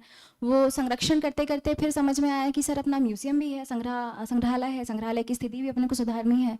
और यदि हम जो हमारे बच्चे हैं जिनमें जागरूकता की अभी थोड़ी कमी है, इनको उठा के संग्रहालय ले आएँ और इनको एक नॉमिनल फी स्ट्रक्चर भी रखें, या शुरुआत में हम उसको फ्री ही रखें और बच्चों को यहाँ बिठा के कहानी सुना दें, उससे क्या होगा सर, जनसंपर्क से वीडियो बनवा लेंगे, वो हमारा पीआरओ है, पीआरओ जनसंपर्क सर वीडियो बनवाते हैं, हमारे और डिपार्टमेंट चल रहे हैं, जनपद का काम चल रहा है सर, जल गंगा संवर्धन अभियान है, उसके अंतर्गत हमने ये काम करे हैं, हमें यहाँ पर इतनी धरोहर मिली है, बच्चों को यहाँ पर ले आएंगे, संग्रहालय सुधर जाएगा, बच्चों में जागरूकता आ जाएगी, वहाँ पर कार्यक्रम का पार्ट हो जाएगा, एनईपी एम्प्लॉय हो जाएगी। तो आप समझ रहे हो हम कितना इंटरलिंकेज पे काम करते हैं। और ये पूरा इंटरलिंकेज तब समझ में आएगा जब आपने इस एग्जाम को GS 1 2 3 4 एथिक्स ऐसे इन सबको आपने एक समन्वित करके पढ़ा होगा। अगर आप इनको एक साइलोज में पढ़ेंगे तो आपको सब कुछ डिफ्यूज लगेगा। काम करने में इतना मज़ा आता है उस समय पे कि आपको पता है कि आपने अगर राजगढ़ की धरोहर को यहाँ करके रखा है तो फिर आप अध्यक्ष से बात करोगे कि क्यों ना इनको सेंचुरी वाइज लगाया जाए, क्रमानुगत लगाया जाए। क्रमानुगत लगाने के बाद में समझ में आएगा कुछ ढंग से बन नहीं रहा है, तो एक काम करते हैं, इसको अपन जो हमारे एक शैव संप्रदाय है उसके अनुसार है, एक वैष्णव है उसके अनुसार है, नहीं हो तो क्षेत्रवाद लगाने के प्रयास करते हैं। हमारे पास 4 वीथिकाएँ हैं, कैसे डेवलप करना है उसको, ये सब काम अपनी रेंज में आता है। और ये वो काम है जो आपको इंटरनल मोटिवेशन देता है। तो फर्स्ट कि आपके ऑफिस का, आपकी सीट का जो काम है उसको एक नियत स्पीड में लेकर आओ, क्योंकि तब तो आपको चुन के लेकर आए हैं, ये तो काम तो चल ही रहा था ना। अभी जब 5 साल से नहीं हुए थे सिलेक्शंस और नहीं थे अधिकारी, तो अभी सरकार चल रही थी, ऐसा तो नहीं था ना कि मध्य प्रदेश सरकार नहीं चल रही है, चल रही थी, काम हो जाएगा, अतिरिक्त प्रभार में काम हो जाएगा। लेकिन जब आपको वहां पहुंचाया है, पहुंचने के बाद आपको इतना मोटिवेटेड रह के एक तो काम ढंग से कराना है, लेगेसी केसेस सॉर्ट आउट करने और इनोवेशन लेना है, वो काम करने की आपको प्रयास करने की ज़रूरत है। और सरकार में आप जितना इंटरनली मोटिवेटेड रहोगे आपको उतना काम मिलेगा। मेरे घर वाले मेरे से बहुत परेशान हैं। आप लोगों को कृष्णा सर और नम्रता मैम हैं, वो मेरे दीदी जिया जी हैं, उन लोगों ने मुझे बहुत पहले से मेंटोर किया है। जब मैं दिल्ली में भी रहती थी तो वो मुझे बताते थे कि निधि MPPSC ऐसा है, इतना हमने को यहाँ पढ़ना है। मैं आँख बंद करके जो उन्होंने बोला वो फॉलो करती थी। उन्होंने मुझे समझाया कि इसको हम यहाँ से इतना पढ़ेंगे, इसका आंसर ऐसे लिखना है, ये आंसर ठीक तो लिखा है बट इसको स्पीड में लिखो। तो सोच को बढ़ाना और सोच कैसे इस एग्ज़ाम को क्लियर करना है उन्होंने मुझे बताया। मैं मेरा जो डैफ था वो भी जिया जी सबमिट करके आए थे, क्योंकि आप उनका जो स्ट्रैटेजी है ना, पढ़ाने का जो तरीका है, वो आपको धीरे धीरे समझ में आएगा। वो इतना सही आपको गाइड कर देंगे कि आप फिर आंख बंद करो, उन पर भरोसा करो, जो बोलते जा रहे हैं वो करते जाओ, मेहनत खूब करो। मेहनत करना अपने हाथ में है। तो जब मैं तैयारी भी कर रही थी तो मैं पूरा उनकी बात मान के जस्ट तैयार, और मुझे मेहनत करने में बहुत मज़ा आता है। ये नौकरी अगर कोई इंसान लेना चाह रहा है ना, तो उसको ये समझ लो कि अगर कृपा से, और ये मैं आपको ये बात बहुत दावे के साथ कह सकती हूँ, बहुत बच्चे हैं बहुत पढ़ाई करते हैं, लेकिन सिलेक्शन हो जाना, आपको आपके मन की पोस्ट मिल जाना, और पहली बात तो मन की पोस्ट कुछ होता नहीं है, आप जहाँ पहुँच जाएंगे वो काम करना है, ये मंत्र याद रखिएगा। आपको पोस्ट मिल जाना और उस पोस्ट में पद स्थापना लेकर वहाँ पे काम करने लगना, ये सौभाग्य है, ये वो किस्मत है जो कोई आपको बता नहीं रहा है। आपको लग रहा है कि आपकी इंडिविजुअल मेहनत से सब चीज़ें हो रही हैं। अपने आप को इतना असीमित शक्तिमान नहीं समझना है। बहुत सारी चीज़ें हैं जो आपके हाथ में नहीं है। वो दिन आपका अच्छा हो गया, जो मैं पढ़ के गई थी वो पेपर में आ गया, जिस तरीके से मैं आंसर लिखती थी उस एग्जामिनर को शायद मेरा आंसर राइटिंग तरीका पसंद आ गया तो मेरे नंबर आ गए मेंस में। शायद जिस तरीके से मैं बात कर रही हूँ वो एग्जामिनर या जो इंटरव्यूअर थे उनको ठीक लगा, किसी को ठीक नहीं लगता। तो इतनी सारी प्रोबेबिलिटी के बाद अगर मुझे ये नौकरी मिली है और मैं उसको पूरा अपने आप को ही श्रेय दे दूँ कि नहीं मैं ही हूँ जो हूँ, मेरे अलावा तो किसी को मिलना ही नहीं, तो ये सच नहीं है। उस साल जितने लोग सेलेक्ट हुए थे उसमें शायद मेरे से भी ज़्यादा मेहनती लोग होंगे, मेरे से ज़्यादा काबिल लोग होंगे, लेकिन अगर उन लोगों में से किस्मत ने, सौभाग्य ने मुझे पोस्ट दी है तो मुझे उसका इतना यूटिलाइजेशन करना है कि फिर भगवान को ये ना लगे कि गलती हो गई इसको देने के बाद। तो उसके लिए पूरी मेहनत करके रहनी चाहिए। मैं जितना भी अपना काम कर रही होती हूँ 50 जगह पे अपना वो यही मुझे बोलता है इतना तुझे टांग घुसाने की क्या जरूरत है, मैं हर जगह लगा देती हूँ और आने के बाद उनको एक्सप्लेन भी करती हूँ कि आज मैं इधर गई थी, मैंने ये कर लिया, वहाँ से इतनी बात हुई, आज इतने लोग आ गए थे। तो वे चीज़ बोलते हैं कि निधि अपना ध्यान कंसंट्रेशन लगा के चलो, क्योंकि अभी जो initially 5-6 years of your job है इसमें आपके पास एनर्जी है, इसके बाद आप ढल जाओगे किसमें, सिस्टम में। उस सिस्टम की कमियां जब धीरे धीरे पता लगने लगती हैं तो इंसान उदासीनता की तरफ चला जाता है। और ये जीवन के साथ भी है, जो तैयारी के साथ साथ 22-23 साल में बच्चे मेहनत करते हैं, शायद बाय द टाइम 26-27 के होते हैं तो वो उदासीनता, वो एक नेगेटिविटी, वो एक परसेप्शंस उनके इतने स्ट्रांग हो जाते हैं कि फिर तैयारी करना मुश्किल हो जाता है। तो शुरुआत में जितनी मेहनत कर सकते हो रगड़ के मेहनत कर लो। पढ़ने के लिए ये मत सोचो कि आज तो मन हो रहा है घूमने का और आज इतना कंप्लीट नहीं हो पाया तो कोई बात नहीं, सब लोग तो घूम रहे हैं, किसी का बर्थडे आ गया तो चलो आज बर्थडे पार्टी मनाने जाना है, बहुत समय से विजिट नहीं हुई, मूवी देख के आते हैं। रिफ्रेशमेंट अपनी जगह पे, मेरा रिफ्रेशमेंट भी इन दोनों के ही साथ होता था। अगर मैं पढ़ाई कर रही हूँ, लाइब्रेरी से निकली हूँ तो मेरा रिफ्रेशमेंट बस बाहर निकल के मैं देखती थी कि ये दोनों कहाँ पर हैं, इनके साथ बस जाना है और वापस लौट कर आ जाना है, अपडेट देके कि इतना इतना मैंने फिनिश कर लिया है। वो जो मेरी मेहनत थी ना, उस मेहनत में आपका मस्तिष्क खुलना ज़रूरी है, नहीं तो आपको नहीं बोलते आएगा। मैं आपको ये चीज़ बहुत दावे के साथ कह सकती हूँ कि आपका पद पे पहुँचना शायद आपकी रिटर्न मेहनत का और सौभाग्य इन सब का नतीजा हो सकता है, लेकिन उस पद पे पहुँचने के बाद आपका काम करना और उस काम का इम्पैक्ट निकल कर आना वो तब तक नहीं होगा जब तक आपने खुद पे वर्क कर लिया होगा। आज आप लोग मुझे सुन रहे हैं, अगर यही चीज़ मैं ठीक से नहीं बोल पाती या अपने एक्सपीरियंस शेयर करने की मुझ में क्षमता नहीं होती तो शायद आप नहीं सुनते। आपका ध्यान अपने ऊपर केंद्रित करने के लिए भी आपको बहुत मेहनत करनी पड़ती है अपने ऊपर, और इस चीज़ पे मैं बहुत फोकस करती हूँ कि यदि मैं किसी महिला बाल विकास में सारे आंगनवाड़ी कार्यकर्ताओं को संबोधित करने जा रही हूँ तो मुझे उनसे किस तरीके से बात करनी है। बिहेवियरल अप्रोच बहुत इंपॉर्टेंट है। आपको पता है कि वो महिला शायद जिसको 4G 5G के बीच का डिफरेंस नहीं पता, उसको हमने 3 ट्रैकर्स दे दिए हैं और उन 3 ट्रैकर्स में उसको अपने यहाँ के बच्चों की जानकारी भरनी है कि मैंने कितनों को टेक होम राशन दिया, कितनों को मैंने इसमें रजिस्टर कर लिया है, कितने लोग नहीं हो पाए हैं। वो जैसे तैसे तो अपना काम कर रही है और वह वहाँ जाके उसको 2-4 इंग्लिश के शब्दों में बोल दूँ कि यार दिस इज़ नॉट डन, तुम्हारा परफॉर्मेंस बहुत वीक है, तो वो काम कर पाएगी क्या? मेरे बोलने से क्या मतलब निकला? मेरा बोलने का मतलब ये है जब मैं समझूं कि इसमें किस चीज़ की कमी है, ये क्यों नहीं कर पा रही हैं, क्योंकि गांव के स्तर पे मैं जाके काम कर पाऊंगी क्या? आशा कार्यकर्ता, आंगनवाड़ी कार्यकर्ता, सहायिका वही उस गांव में सैम और मैम बच्चों को देख रही है जहाँ ईमान नरिश चिल्ड्रन है, और मैं उसमें उस सिरे से उसकी बात समझे बिना सिर्फ ये नकार दूं कि नहीं तुम मेहनत नहीं कर रही हो, तुमको सिर्फ फोकट की सैलरी लेनी है, तुम्हारा 1 साल की वेतन वृद्धि रोक देते हैं, जाओ, असंचयी प्रभाव से रोक देते हैं, क्योंकि आपके पास अधिकार है। आप उन अधिकारों का प्रयोग अगर दुरुपयोग करेंगे रादर बिना प्रॉब्लम को समझे हुए, क्योंकि वो कब आएगा जब आपने बिहेवियरल अप्रोच नहीं डेवलप करी है। आपको हर व्यक्ति को समझ के कि उसके मन में क्या चल रहा है ये समझ लेना है, प्रॉब्लम्स आपको पता है, उन प्रॉब्लम्स को समझना है और सॉल्यूशन तक जाना है। जितना सॉल्यूशन ओरिएंटेड रहेंगे उतना अच्छा एडमिनिस्ट्रेटर बन पाएंगे। और एडमिनिस्ट्रेटर कैसा बनना है? जो लोगों की आंख में सक्सेसफुल ना हो, जो सच में सक्सेसफुल हो। मैं बहुत सारे लोगों को अब धीरे धीरे जानने लगी हूँ जो बहुत अच्छा काम कर रहे हैं, लेकिन वो आपको कहीं सोशल मीडिया पे नहीं मिलेंगे। मेरे जो अभी CEO हैं, he has done fantastic work in smart city, और उनके एक्सपीरियंसेस वो बताते हैं, चीज़ों को कैसे करना है वो समझाते हैं। But he just have 100 friends on Instagram. He said cut off people who are not important. अपनी एनर्जी को सिर्फ वहाँ लगाओ जहाँ उसकी वैल्यू हो, उन चीज़ों में मत लगाओ जहाँ पर तुम सिर्फ खर्च हो रहे हो। तो जब हमें लगता है ना कि हमारी इतनी सोशल रीच होनी चाहिए या हम जो कर रहे हैं वो इतने लोगों को पता लग जाना चाहिए, उससे क्या होगा? तुम्हारे पास जो अगला आदमी आ रहा है, क्या तुम उसके लिए एक बेहतर एसेट हो जितना कल थे? सोशल मीडिया और ग्लैमर की दुनिया से प्लीज दूर रहें, क्योंकि जब हम फील्ड पे काम कर रहे होते हैं ना, तब हमारी एनर्जी वैसे ही बहुत कम है।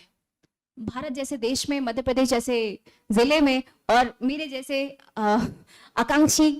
मेरा जो आकांक्षी जिला है, इसमें यदि मैंने अपनी एनर्जी उस तरफ लगवा दी कि मेरा सोशल रिकग्निशन कितना बढ़ रहा है, तो शायद मैं काम ही नहीं कर पाऊंगी। इतना डेविएट हो जाऊंगी कि जो मेरा एक्चुअल वर्क है, कॉन्क्रीट वर्क है ना, वो रह जाएगा। इंसान को ना सतही लेवल पे नहीं रहना है, उसको डेप्थ में जाना है। और डेप्थ में जाने का टाइम कब आएगा? जब आप कॉन्सेंट्रेटेड हो जाएंगे, फोकस्ड होंगे कि मैं क्या हूँ, क्या मेरे में कमियां हैं और मेरे ज़िले की क्या कमियां हैं और उसको मुझे कैसे सुधारना है। और कोशिश करें कि अपने आप को उस तरीके से फोकस करने का प्रयास करें। तैयारी कर रहे हैं तो उस तैयारी में कॉम्प्रिहेंसिवली तैयारी करें। जब आगे आपको नौकरी मिल जाएगी, उसके बाद जो आपको असीमित संभावना है और काम देखेगा, तो उसका घबराना नहीं है, कभी भी अपने मॉरल्स को डाउन नहीं करना है, इंटीग्रिटी बनानी है दोनों स्तर पे, बहुत भावनात्मक नहीं होना है। मैं, मेरी जैसी इमोशनल लड़की जब पहुंची राजगढ़ में, तो हर व्यक्ति जो कह रहा है तुरंत मान ले रही है, और उसके बाद में समझ में आया यार ये तो मैं बेवकूफ़ बन गई। बंदे हो आप, आपको लग रहा है कि आप पहुंच गए, आपको बहुत आता है, आपको नहीं आता है।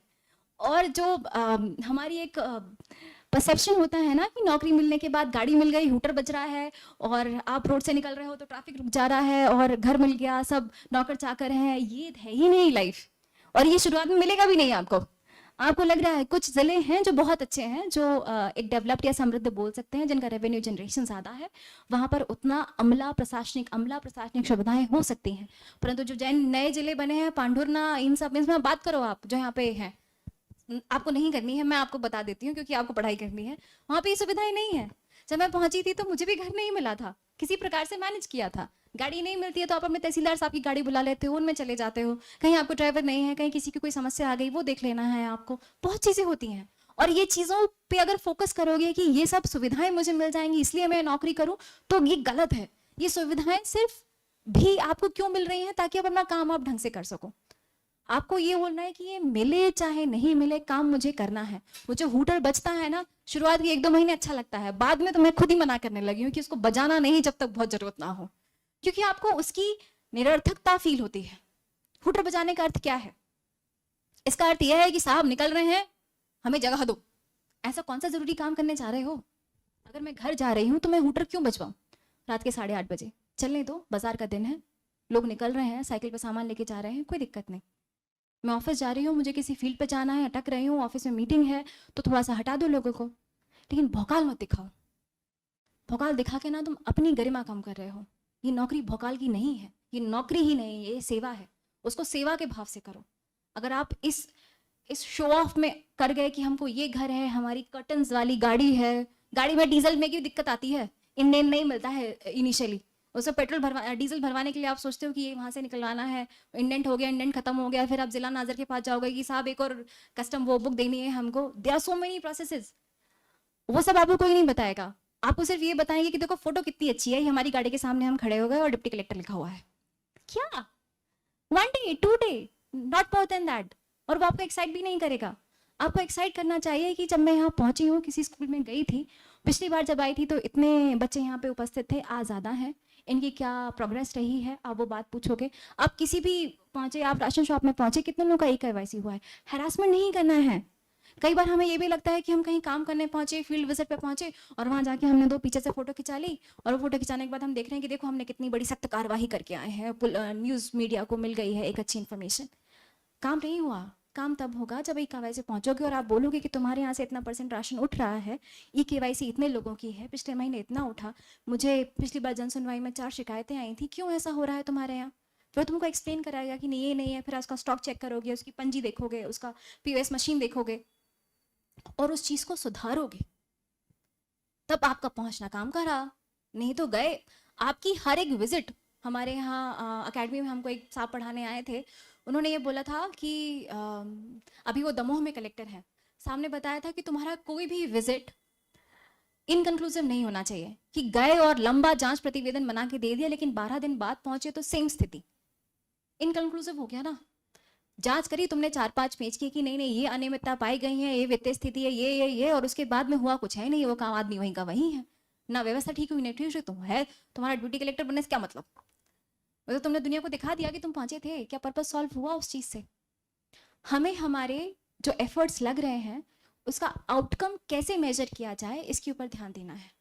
हमारा काम का आउटकम वो फोटो नहीं है और वो लोगों का लाइक्स नहीं है। हमारे काम का आउटकम है कि हम एक मेजरेबल चेंज फील्ड पर लेकर आए, उस पर मेहनत करनी है, और उसकी शुरुआत आपकी तैयारी से होगी। यदि आप अपनी तैयारी करते हुए भी लाइब्रेरी में एक फोटो ले रहे हो कि जिस दिन सिलेक्शन हो जाएगा उस दिन ये लगा के बिफोर आफ्टर दिखाऊंगी, तो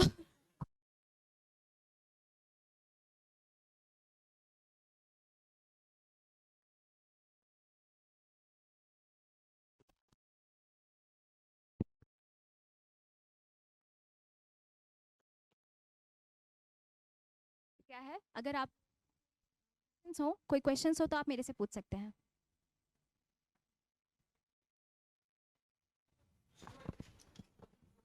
आवाज आ रही है? So again I would like to tell you कि हमारा इंटेंशन पढ़ाई करते समय और पढ़ाई करने के बाद बहुत प्योर रखें। आप सेवा करने आ रहे हैं, सेवा के भाव से करें। आप हमेशा समझें कि नौकरी जो आपको असीमित संभावनाएं और ये अथॉरिटी दे रही है उसका बेस्ट यूज़ कैसे करना है। क्योंकि बहुत, मैं आपको ये बता रही हूँ, जैसे मैंने आपको टॉपर्स वाली बात बोली, एक साल दूसरा टॉपर है, नेक्स्ट ईयर दूसरा टॉपर है, and the life goes on, circle goes on. सब लोग काम कर लेते हैं सिस्टम में, लेकिन जब आप वहाँ पहुँचोगे और एक कुछ काम करके आओगे ना, तो वो अपनी पुश्तों तक याद रखेगा कि मैडम आई थी और मैडम मेरा ये काम करा गई। मुझे वो हिस्ट्री में अब मेरा नाम चाहिए, ना कि इस वाली हिस्ट्री में नाम। किसी की ब्राउजिंग हिस्ट्री में या यूट्यूब हिस्ट्री में नाम आ जाना या किसी पर्टिकुलर सोशल मीडिया पे नाम आ जाना, वो कितना निरर्थक है। वो जब फील्ड पे पहुंचोगे, किसी का काम नहीं करोगे, वो तुम्हें आके बोलेगा कि मैडम तुमने तो कही थी नहीं हो पाया मेरा काम। तो वो टीस जो आपको फील होती है ना, वो टीस बहुत ख़राब है। किसी का कॉन्फिडेंस ले लेना और फिर वो काम नहीं कर पाना, and this has been my case for many times. Hello, हाँ, this has been my case. मुझे मेरी सीमितता का भी बहुत अंदाज़ा लगा है कि यदि मैं गांव में पहुंची हूं और मैंने बोला है कि हाँ तुम्हारी नाली की तो प्रॉब्लम है, तुम्हारे घर की तरफ ही आ रहा है, इसको हम बदलवाएंगे, लेकिन सरपंच सचिव के साथ मिलकर आपको समझ में आता है नहीं वो काम तो हो ही नहीं पाया आपके इंस्ट्रक्शंस देने के बाद भी, या कोई ऐसी स्थिति फंस गई नहीं हो पाया, बजट नहीं है आपके पास, कृषक कल्याण योजना है उसके अंतर्गत अगर किसी व्यक्ति को करंट लगने से मृत्यु होगी कृषि कार्य करते समय, तो आपको उसको 4 लाख का सहायता राशि देने का प्रावधान है। आपने दिया, आपको समझ में आया कि परिवार एकदम अकेला है, छोटे बच्चे हैं, आपने दे भी दिया, आपने पूरी रिपोर्टिंग करवाई, आपके रिपोर्ट आई, डीएम तहसीलदार से रिपोर्ट आई, आपने कलेक्टर साहब के माध्यम से फॉरवर्ड करवा के उसको मुआवजा दिलवा भी दिया, लेकिन विपणन बोर्ड से पैसा ही नहीं आया अभी तक और वो आपके चक्कर काट रहा है। आपको रियलाइज़ होता है कि मैं कोई हेल्प नहीं कर पाई, मैंने पेपर पे हेल्प कर दिया, लेकिन इसके घर में जो इसको ज़रूरत थी वो नहीं मिल पाई। आप किसी को सहायता देने का प्रयास करते हो, लेकिन वो पात्रता की श्रेणी में नहीं आता है, फिर आपको रियलाइज़ होता है कि नहीं मैं कुछ कर नहीं सकती, शायद जन भागीदारी से करवा पाऊँ। तो आप रेड क्रॉस से सर से बात करोगे कि सर रेड क्रॉस से थोड़ा बहुत दे देते हैं, सर यहाँ से ये निकलवा लेते हैं, सर शायद यहाँ से हो पाएगा। क्यों? क्योंकि पात्रता की श्रेणी में नहीं आ रहा है। आप उस अधिकारी को कैसे बोलोगे कि आप दो इसको जी सहायता राशि। तो उस दिन आपको रियलाइज होगा कि नहीं आपने कुछ बहुत बड़ा चेंज नहीं किया है, आपने पेपर वर्क कर दिया है परंतु उसको लाभ नहीं मिला है। तो वो जो आपका डिफीट है ना, वो डिफीट याद रखना और उसके बाद जाके कोई शो ऑफ करने का प्रयास करना कि नहीं नहीं मैं तो बड़ा अधिकारी हो चुका हूँ और मुझे ये सुविधाएं मिल रही हैं और मैं अब सामान्य लोगों की श्रेणी से असामान्य बन चुका हूँ। नहीं हो आप असामान्य, क्योंकि आप डेली बहुत सारे फेलियर्स को झेलते हो, डेली खुद के लिए डिसअपॉइंटमेंट होते हो और 100 लोगों के लिए डिसअपॉइंटमेंट हो, और उसको सुधारने का काम है आपका। तो जो लाइफ बियॉन्ड सिलेक्शन है, it is not a bed of रोसेस, it is not success every day. उस फर्स्ट स्टेप के बाद मैं रोज इतना सारा सीख रही हूँ और इतना सारा डिफीट हो रही हूँ और इतनी मेहनत कर रही हूँ कि आगे वो सेम गलती मेरे से दोबारा ना हो। वो लाइफ है, और उस लाइफ के लिए मैं भगवान के लिए बहुत बहुत थैंकफुल हूँ कि आपने एटलीस्ट वो मुझे मौका तो दिया कि ये सब चीज़ें मेरे हिस्से में आई हैं, ये एक्सपीरियंस मैं कर पा रही हूँ, मेहनत कर पा रही हूँ, क्योंकि हर व्यक्ति को वो मेहनत करने का मौका भी नहीं मिल रहा है। तो वो मौका मुझे मिला है तो मैं उसको उतनी ईमानदारी से और उतना बिना थके करने का प्रयास करूंगी, और आप लोगों से उम्मीद करूंगी कि आप अभी जब आप एस्पिरेंट की दौड़ में हैं और अभी आप तैयारी कर रहे हैं, तो अपने तैयारी को उस लेवल की करो कि एक बार मौका मिलने दो मुझे उप जिलाध्यक्ष बनने का, उसके बाद आप देखना मैं हर डिपार्टमेंट में कैसे चेंज लाने का प्रयास करूंगा, और बाय चांस वो चेंज नहीं भी आया तो भी मैंने प्रयास किया, ये मुझे ध्यान रहेगा। तो इसी के साथ आप सभी को बहुत बहुत शुभकामनाएं, खूब तैयारी करें, खूब पढ़ाई करें, और all the very best to you.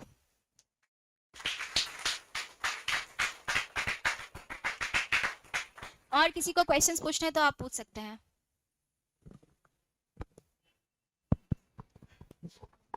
Good morning ma'am. मेरा सवाल तैयारी से रिलेटेड ही है। कि जैसे अपन तैयारी करते हैं और थोड़ा समय बीत जाता है, एक दो फेलियर भी देखते हैं, उसके बाद दो तीन मेंस लिखते हैं, फिर इंटरव्यू तक पहुंचते हैं, तो उसमें बहुत बार ऐसा टाइम आता है कि आप कंसिस्टेंसी खो देते हो या आप नेगेटिव हो जाते हो। तो उस टाइम पे वो कैसे पुश करें कि वो जो एक लाइन है सिलेक्शन और फेलियर की, उसको कैसे पार कर जाए अपन उसमें। मुझे ऐसा लगता है कि जब हम कंसिस्टेंसी खो रहे हैं ना, तब ये हम भूल जाते हैं कि कितना बच्चा ये एग्जाम लिख रहा है। और अगर मैं कंसिस्टेंटली नहीं पढ़ रही हूँ या अपना टाइम गवा रही हूँ ना, तो कोई और बच्चा है जो बैठ के लाइब्रेरी में पढ़ाई तो कर रहा है, वो बाजी मार जाएगा। तो मुझे तो वो डर हमेशा रहता था। मैं इंटरनली बहुत कम्पिटिटिव हूँ, और सेकेंड आना मुझे बर्दाश्त नहीं होता है, बट मैं सेकेंड आ गई, तो वो भी मेरे साथ हमेशा रहेगा। मैं हमेशा तैयारी ऐसी करती हूँ कि like there is no tomorrow. तुम कल एग्जाम ले लो, मैं एग्जाम दे दूंगी। उसके उसके लिए मुझे आज रेडी रहना है। तो यदि आपको लग रहा है कि आप कंसिस्टेंसी खो रहे हो, मतलब आपका इंटरनल मोटिवेशन डाउन हो रहा है, आपका जो इस तैयारी में आने का पीछे का कारण था, वो कारण इतना स्ट्रांग नहीं है, तो वो कारण स्ट्रांग कर लो। वो कारण क्या क्या हो सकता है वो मैं आपको बता सकती हूँ, जैसे अभी भी मैंने आपको बताने का प्रयास किया, और आगे मौका मिलेगा तो मैं और बताऊंगी कि वो कारण इतना स्ट्रांग है ना कि उसमें थकने का स्कोप नहीं है। अगर बहुत फैटीग हो गया है तो हाँ, ब्रेक लेना नेसेसरी है, लेकिन वो जो 3-4 दिन तक आपका ब्रेक चल जाता है और उसके बाद वो गाड़ी को उठाने में बहुत टाइम लगता है क्योंकि नर्शिया ऑफ रेस्ट आ गया है, वो स्टेज कभी मत आने दीजिएगा। एक दिन का ब्रेक लेना है, घर जाकर आना है, माँ बाप से मिलकर आना है, that is very good, required है, क्योंकि बहुत लंबा समय होता है प्रिपरेशन का। रिफ्रेश करना खुद को जरूरी है इंटरनली, लेकिन अपने आप को ब्रेक्स देना, ये कहना कि नहीं नहीं मैंने बहुत पढ़ लिया है, इतना ब्रेक तो मेरा बनता है, वो गलत है। So be very judicial in your approach. हम जैसे पैसा एकदम तोल तोल के खर्च करते हैं ना, टाइम उतना तोल तोल के खर्च करो। मेरे बहुत अच्छे फ्रेंड्स रहे हैं, उनके साथ तो ऐसा होता था कि यदि मैंने बोल दिया है कि मैं सिर्फ 15 मिनट दे सकती हूँ, देन मेरे पे नाराज ही होंगे कि मैं इतनी दूर से आया तो भी 15 मिनट दे सकते हैं, but I was very clear, 15 minute मतलब 15 मिनट, आई कैन नॉट, मैं अफोर्ड ही नहीं कर सकती। तो इतना क्लैरिटी लाइफ में होना चाहिए।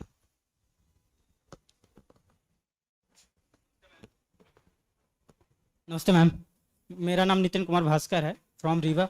मैम ये पूछ रहा हूँ कि जैसे आपने स्टार्ट में ही इंग्लिश मीडियम का जिक्र किया था, तो ये पूछना था कि मैम जो स्टडी मटेरियल है और जो क्वालिटी ऑफ नोट्स हैं उनको कैसे एडजस्ट करें, क्योंकि मार्केट में काफ़ी नोट्स हैं अवेलेबल है, कोचिंग के रेफरेंस बुक हैं, किताब हैं, तो उनको मैम कैसे एडजस्ट करें और कैसे क्या सिलेक्टिव नोट्स कोचिंग को प्रेफरेंस दें। आपको अगर आप किसी भी संस्थान में आ गए हैं तो वो संस्थान आपको जो प्रोवाइड कर रहा है उस पर भरोसा करो, फर्स्ट थिंग। दूसरा, आपको ऐसा लग रहा है कि यार ये पढ़ने के बाद भी मैं प्रीवियस ईयर के क्वेश्चंस नहीं कर पा रहा हूँ अच्छे से, देन आस्क योर मेंटर्स कि मैं और क्या पढ़ लूँ। वो आपको कुछ एक बताएंगे कि हाँ ये चीज़ यहाँ से देख सकते हो, ये उस साइड से देख लो, इतना कंटेंट ऐसा रहेगा, 10 पॉइंट और जोड़ लो, वो आपको बताएंगे। उसके बाद फिर डाउट मत लेकर आओ, क्योंकि अगर आप ये सोचने बैठ गए कि मैं सबसे अच्छे नोट्स बना लूँ, तो फिर हम नोट्स थोड़ी बना रहे हैं, हमको नोट्स थोड़ी बेचना है कि हम सबसे बेस्ट नोट्स बना लें। हमको तो 4 लाइन लिख कर आनी है सबसे अच्छी वाली, वो हो जाएंगी। तो जो आपका कोचिंग का मटेरियल है, जो बेसिक फंडामेंटल बुक्स हैं, और जो आपके मेंटर्स ने, आपके टीचर्स ने आपको गाइड किया है, उतना कर लो। उतना करके 90% याद रख लो और उसमें से 60% लिखे आओ, पास हो जाओगे। ओके? और मैम ज़्यादातर लोग ये बोलते हैं कि जो प्रिपरेशन ड्यूरिंग प्रिपरेशन समय क्या करना है, लेकिन ये नहीं बताते क्या नहीं करना है, तो उससे सब कैसे मैम? बताते हैं सब बताते हैं कि क्या करना ही करना है, हम उसकी तरफ ध्यान नहीं देते हैं क्योंकि हमारा ध्यान क्या करने पे रहता है। सब बताते हैं कि टाइम वेस्ट नहीं करना है। अब टाइम वेस्ट को किस तरीके से नहीं करना है वो हर इंसान अपना एक्सपीरियंस बताएगा ना, जो जो उसने टाइम वेस्ट किया होगा वो शायद उसका एग्जाम्पल दे सकता है, और शायद मोस्टली लोग शेयर नहीं करना चाहते होंगे। I can only tell you कि पढ़ते समय डिविएट नहीं होना है, बहुत डेप्थ में नहीं जाना है कि अगर आप फिजिकल पॉलिसी पढ़ने बैठे तो आप डेफिसिट और उसका ट्रेंड और उसमें क्या ठीक नहीं हुआ, कि आप सोशल रिलेशंस पढ़ने बैठे या सोशल टॉपिक पढ़ने बैठे तो आप एकदम डेप्थ में चले गए कि नहीं नहीं कास्ट सिस्टम तो बुरा ही है, कास्ट सिस्टम पे फिर ट्विटर पे जाके 4 लाइन भी लिखे आए, एक्टिविस्ट बन गए, नॉट रिक्वायर्ड। एक लेवल होता है पर्टिकुलर कि आपकी समझ बन गई, उस समझ के अनुसार आपने लिख दिया। तो first is be very focused कि आप क्या कर रहे हो। दूसरा, अति से ज्यादा सागर में गोते भी नहीं लगाओ, रिक्वायर्ड के अनुसार पढ़ो। और जो आपका रिक्वायर्ड, जैसे कि देयर आर ओनली 26 अल्फाबेट्स, किताबें कितनी लिख गई हैं उन्हीं को बुला के, तो जो बेसिक नॉलेज है ना सिलेबस का, वो उतना ही है। इसको इंटरलिंक करके आप बहुत सारी नई चीज़ें लिख सकते हो। मतलब आई स्टिल रिमेंबर उस साल 2020 में सिलेबस चेंज हुआ था और पब्लिक एडमिनिस्ट्रेशन नया आया था। तो there was a question on new public administration और how it is different in everything. So आपको पता है कि नीति आयोग में और प्लानिंग कमीशन में क्या डिफरेंस है? अब प्लानिंग कमीशन नहीं है, we have replaced it. So why वो जो 5 इयर्स प्लान्स थे ना, वो 5 इयर्स प्लान्स हमने हटा के नीति आयोग का फिर विजन डॉक्यूमेंट्स लेकर आए थे। दोनों में बीच में क्या डिफरेंस था? Top down approach, bottom approach, differences.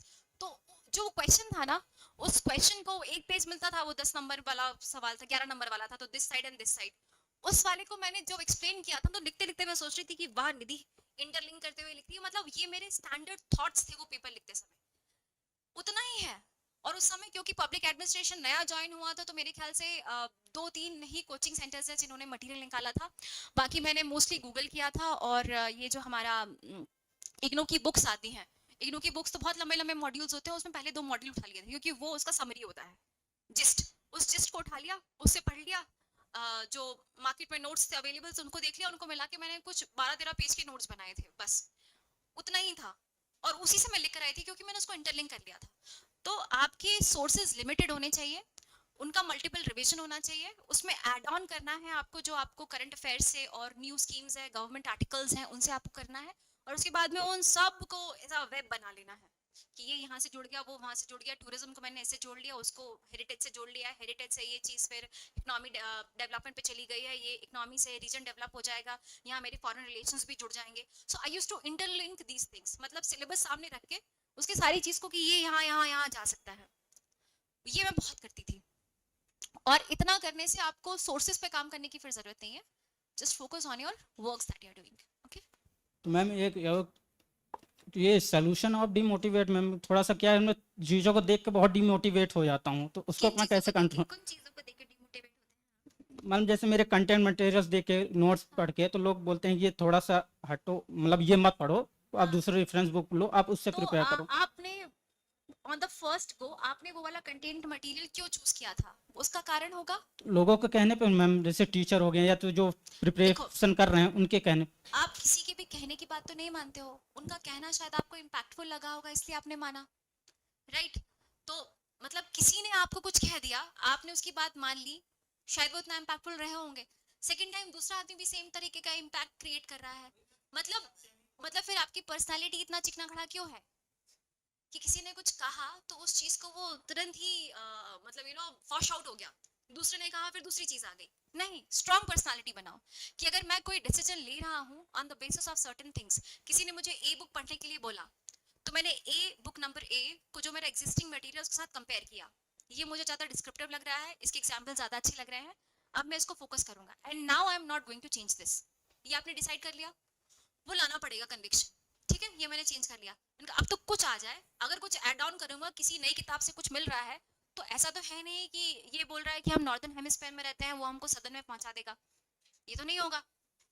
Fundamental is always same, there can be 1 or 2 add-ons that are different, तो वो 4 लाइन उठा के इस पे लिख लूंगा।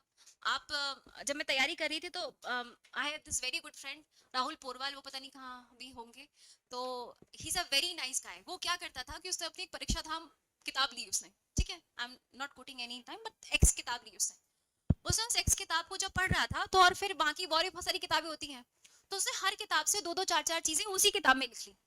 जब मैं उसकी बुक देखती थी ना, मतलब हम लोग साइड में बैठते लाइब्रेरी में, उसकी किताब देखती थी, उसकी किताब पूरी लाल काली रहती थी। उसने बोला कि दीदी मुझे जो समझ में आ रहा है, दूसरे का अच्छा लग रहा है, मैं इसी में डाल ले रहा हूँ, मैं नई किताब क्यों खरीदूं? और हम तो ऐसे भी लाइब्रेरी में, मतलब जो हमारा फ्रेंड सर्कल था, हम किताबें एक बार एक ही आदमी लेता था, हम सब उसी से पढ़ते थे। So do that. आपको अगर एड ऑन करना है तो आप उसी में करो ना, नोट्स में। आप पूरा ही सोर्स क्यों चेंज कर दे रहे हो? This you need to focus upon. वो कन्विक्शन के बाद मिलेगा। Strengthen your personality. Good morning ma'am. Ma'am actually एक मेंटोर्स थे जिन्होंने, एक्चुअली मैं भी यूपीएससी की प्रिपरेशन कर चुका हूँ, अभी एमपीपीएससी दे रहा हूँ, तो कुछ मेंटर्स ने मुझे ऐसा बोला कि जैसे यूपीएससी में हम जैसे आंसर राइटिंग करते हैं, तो जो बहुत सारे डायमेंशंस अपन लिखते हैं आंसर में, तो ऐसा बोला था कि स्पेसिफिकली अगर आप एमपीपीएससी में वैसा करने जाओगे तो मार्क्स कुछ कम मिलेंगे, तो इज इट अ मिथ और it works on? No, your answer is always in terms of the question. If you think it they have given you analyse the topic, then analyse it जितने में कर सकते हो। Okay UPSC terms में आप पहली बात तो यूपीएससी जैसा सवाल ही नहीं पूछता है एमपीपीएससी, तो आप सेम टाइप का आंसर क्यों लिखोगे? ठीक है, आपको हमेशा जो आपका क्वेश्चन आंसर है वो आपके क्वेश्चन के संदर्भ में ही होता है। अगर वो वैसा डिमांड है उसकी तो लिखने में कोई प्रॉब्लम नहीं है, आपकी जगह देख के हुए।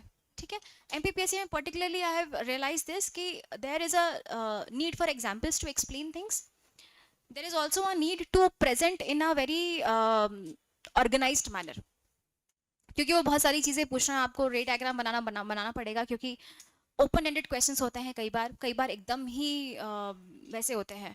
सो यू हैव टू बी, वो आपके आंसर राइटिंग है ना, आंसर राइटिंग तरीके में आपको और सुधार करने की जरूरत है। आप कुछ आंसर्स आपके बताइएगा, if I think that they are not in the right direction then I can tell you, otherwise अपने ऊपर भरोसा रखो। आपको लग रहा है कि ये फैक्चुअल सवाल है, अब उसमें तो कहानी नहीं लिखेंगे, उस पर तो नहीं वहां तक लिख देंगे। अगर उसने सवाल पूछा है कि discuss, then discuss it in every way possible. आप क्योंकि आपने यूपीएससी की तैयारी करी है, तो जो हमारे टेल एंडर वर्ड्स होते हैं, discuss, analyse, elucidate, illustrate and everything, Yes. You know the difference between them. जब आपको उनके बीच का डिफरेंस पता है तो उसके अनुसार आंसर लिखना है। ठीक है, okay evaluate and critically evaluate are different words, तो उस हिसाब से देख के आंसर लिखोगे। और आप अगर सेटिस्फाइड हो तो एग्जामिनर देखेगा, फिर आप उसमें मैं आपको यही बोल रही हूँ, इंसान को बहुत कॉन्फिडेंट होना पड़ेगा। आप अगर ये बात समझो कि हमारा काम चल जाएगा सिस्टम में, तो धक तो जाएगा। ठीक है, इनफैक्ट अगर आपको लगे कि मैं तैयारी कर रहा हूँ और इतने में तो पास हो जाएंगे, तो शायद पास हो भी जाओगे, लेकिन वो जो एक एक्स्ट्रा फैक्टर चाहिए है ना, एक्स फैक्टर चाहिए है परफॉर्म करने वाला एग्जाम में भी और जीवन में भी, वो तब आएगा जब आप एक अलग ही तरीके कॉन्फिडेंस लेके चलोगे। ऐसा कॉन्फिडेंस नहीं होना चाहिए कि हम किसी और इंसान को कुछ और समझ नहीं रहे हैं। आपको हर व्यक्ति को उतनी इंपॉर्टेंस देनी है, उसको उतना डिग्निटी ऑफ पीपल रहना चाहिए, बट खुद के ऊपर सेल्फ डाउट जो होता है ना, उसको थोड़ा साइडलाइन करने की जरूरत है। मतलब be limitlessly confident on yourself. Okay ma'am, thank you. Okay, आप कुछ पूछ रहे थे? बेसिक अप्रोच क्या होनी चाहिए, और दूसरा क्वेश्चन ये है कि स्पेसिफिकली प्रीलिम्स का के टाइम पे और मेंस के टाइम पे, या फिर उसके बाद की जो इंटरव्यू वाली स्टेज है, उसमें माइंडसेट का कितना अंतर आता है और कैसा माइंडसेट होना चाहिए? जब आप कोई भी टॉपिक पढ़ना शुरू कर रहे हो, then it is only about the platform, right? कि आपको पहले बेस क्रिएट करना है। ठीक है, कि फर्स्ट ऑफ ऑल उसकी आपको पूरी ओवरव्यू समझ में आ जाए। पहले नोट से कभी शॉर्ट नोट बनाने की कोशिश मत करना। मैंने कितनी बार शॉर्ट नोट्स बनाए हैं और कितनी कॉपियां भरी है मुझे पता है, क्योंकि हमको ऐसा लगता है कि हम जब पहली बार पढ़ना चालू कर रहे हैं आपको तभी नोट्स बना लेने हैं। This is a myth. पहली बार में आप जो अभी क्लास में पढ़ाया जा रहा है उसको पढ़ो, डिस्क्रिप्टिवली पढ़ो। उसके बाद में आपकी जो नोट्स मतलब आपको जो मटेरियल मिला है वो एंड रेफरेंस बुक्स, जो स्टैंडर्ड रेफरेंस बुक्स है वो पढ़ो। वो दोनों पढ़ने के बाद फिर आप उसके आंसर्स लिखो, आंसर राइटिंग वगैरह करो। और उसके बाद में जब आपका एग्जाम आने वाला हो और आपका सिलेबस एक बार पूरा हो चुका हो, तब उसके शॉर्ट नोट्स बनाओ। Because short notes is just revision oriented things, they are not for understanding. और अंडरस्टैंडिंग अगर है तो शॉर्ट नोट के बिना भी काम चल जाएगा, आप उसको रिवाइज नहीं कर पाओगे। ये है कि आपका कल पेपर है और आपको मैं बोलूँ कि पूरा एंशिएंट इंडिया या मॉडर्न हिस्ट्री करो, तो आप वो शुरुआत नहीं कर सकते कि कार्नेटिक वॉर्स हो रहे हैं उससे आके दो माउंटबेटन प्लान आ गया। This is a long journey to be covered. उसको कवर करने के लिए कम टाइम में आपको शॉर्ट नोट्स की जरूरत पड़ती है। तो मेंस और इंटरव्यू के टाइम पे आप शॉर्ट देखते हो, बट इनिशियली आई वुड से गो डिस्क्रिप्टिव। मतलब शॉर्टकट नहीं लेना है तैयारी में। मैंने पहली बार की तैयारी में मैंने शॉर्टकट मारा था। मैंने कहा प्रीलिम्स करना है, कोर्स खत्म हुआ और मैं उसमें लग गई, कुछ नहीं निकला। द टाइम कोविड आ गया, सब मैं पे डिस्क्रिप्टिव तैयारी करी, फिर ढंग से बैठ के एनसीईआरटी पढ़ ही ली। मैंने कहा आप तो पढ़ ही लें कि कहाँ क्या लिखा हुआ है, क्या ये समझाना चाह रहा है। छठी से लेकर 12वीं तक पूरी 6 साल की पढ़ी। उसके बाद से तैयारी बहुत मुझे बट ऑब्वियस लगने लगा। मतलब कि यदि मुझसे सवाल वो ज्योग्राफी में पूछ रहा है कि ये मिनरल यहाँ मिलता है तो बताओ कौन सी इंडस्ट्री मिलेगी या इसको डेवलप होने के लिए क्या जरूरत है, मुझे बहुत ऑब्वियस लगता था कि हाँ ये दिस पार्ट ऑफ इंडिया है। सो मेरा वो मैप्स में बहुत बनाती थी, तो मैंने मैप्स में ये सेंट्रल एरिया है, लाइमस्टोन का रीजन है, डेक्कन ट्रैप्स का रीजन है, अगर यहाँ पे ये इंडस्ट्री आनी है then we can go for cement industry. Cement के जो बाई प्रोडक्ट है उससे ये निकलेगा, so we can start with this is a fertile area, so agriculture and food processing industry. So बहुत इम्प्रॉम्प्टू होता था। मतलब वो ऐसे सोचने की आपको जरूरत नहीं है, वो आप कनेक्ट, आपने डॉट्स इतनी कनेक्ट कर ली हैं। तो ये तब होगा जब आप सहूलियत से एकदम बैठ के अब पढ़ना ही है। मतलब मोटिव यही होना चाहिए, तैयारी करने आए हो ना तो यही मोटिव होना चाहिए कि अब तो पढ़ना ही है। इसके अलावा कोई काम है ही नहीं हमारे पास। मतलब आप मुझे खुद बताओ, is there any more responsibility over you? घर वालों ने भी यहाँ भेज दिया है, that means they were very clear. अगर आपको रखना होता तो घर में बैठ के ही पढ़ा सकते थे ना, बोल देते कि बेटा सेल्फ स्टडी करो, घर से स्टडी करो, भेज दिया ना इंदौर। तो इसके अलावा आई डोंट थिंक कि आपके ऊपर कोई और रिस्पॉन्सिबिलिटीज होंगी। तो जरा ढंग से बैठ के give your self time and study a lot, so that कि बाद में कंफ्यूजन का स्कोप ना हो। कंफ्यूजन हटेगा, कॉन्फिडेंस आएगा। ओके, मेरे पास एक क्वेश्चन अभी लिख कर आया हुआ है, so I will answer this first. मुख्य परीक्षा 2025 की अंतिम रणनीति कैसी होनी चाहिए और टेस्ट सीरीज को कैसे मैनेज करें? 2025 का पेपर कब है? ठीक है, मतलब बताने का मैं आपको लास्ट 2-3 मंथ्स वाली स्ट्रैटेजी फिर बता देती हूँ। अगर एग्जाम ज्यादा पास होता फिर मैं वैसे बताती, लेकिन अभी मैं मान के चल रही हूँ कि शायद हाँ अगस्त सितंबर है, तो अपने पास 2-3 महीने हैं। मैं एग्जाम्स की जो मेरी तैयारी हुई है, मेरी फर्स्ट वो जो सहूलियत वाली तैयारी थी ना, वो तैयारी हो चुकी थी। उसके बाद मैंने सारे दुनिया भर के प्रीलिम्स में लिखना स्टार्ट कर दिया था। तो जैसे कि अब मेरा 2 महीने बाद एग्जाम है, तो मेरे पास 4 पेपर हैं, GS 1 2 3 4 ऐसे एंड हिंदी। तो इन सारे पेपर्स के इंडिविजुअल पार्ट्स उठा लेती थी मैं, और फिर जो मेरा स्टडी पैटर्न होता था ना, उस पैटर्न को मैं टेस्ट सीरीज के साथ अलाइन करती थी कि मेरे सेक्शनल टेस्ट हैं या पार्ट वाइज टेस्ट हैं। तो I would go for part wise test. तो पार्ट वाइज टेस्ट में मैंने जब फर्स्ट इटरेशन हुआ, मतलब वो 2 बार में होते हैं कि एक पार्ट कंप्लीट हो गया, फिर आपने पेपर दे दिया, फिर वो सेकंड पार्ट चालू होता है, ऐसा रहता है। तो मैं जो फर्स्ट पार्ट वाला टेस्ट होता था ना, उसमें मैं जैसे कि पार्ट ए है, तो 5 यूनिट में से मेरी 3-3.5 यूनिट हो पाई, उतना ही पढ़ के मैं एग्जाम दे आती थी। मैं पूरे 5 यूनिट को भग भग के नहीं पढ़ती थी। मुझे हमेशा ये ध्यान रहता था कि मेरा जो सेकंड इटरेशन है उसमें मुझे वापस पढ़ना ही है, बची हुई 1.5 यूनिट तब पढ़ूंगी और तब पूरी यूनिट कर दूंगी।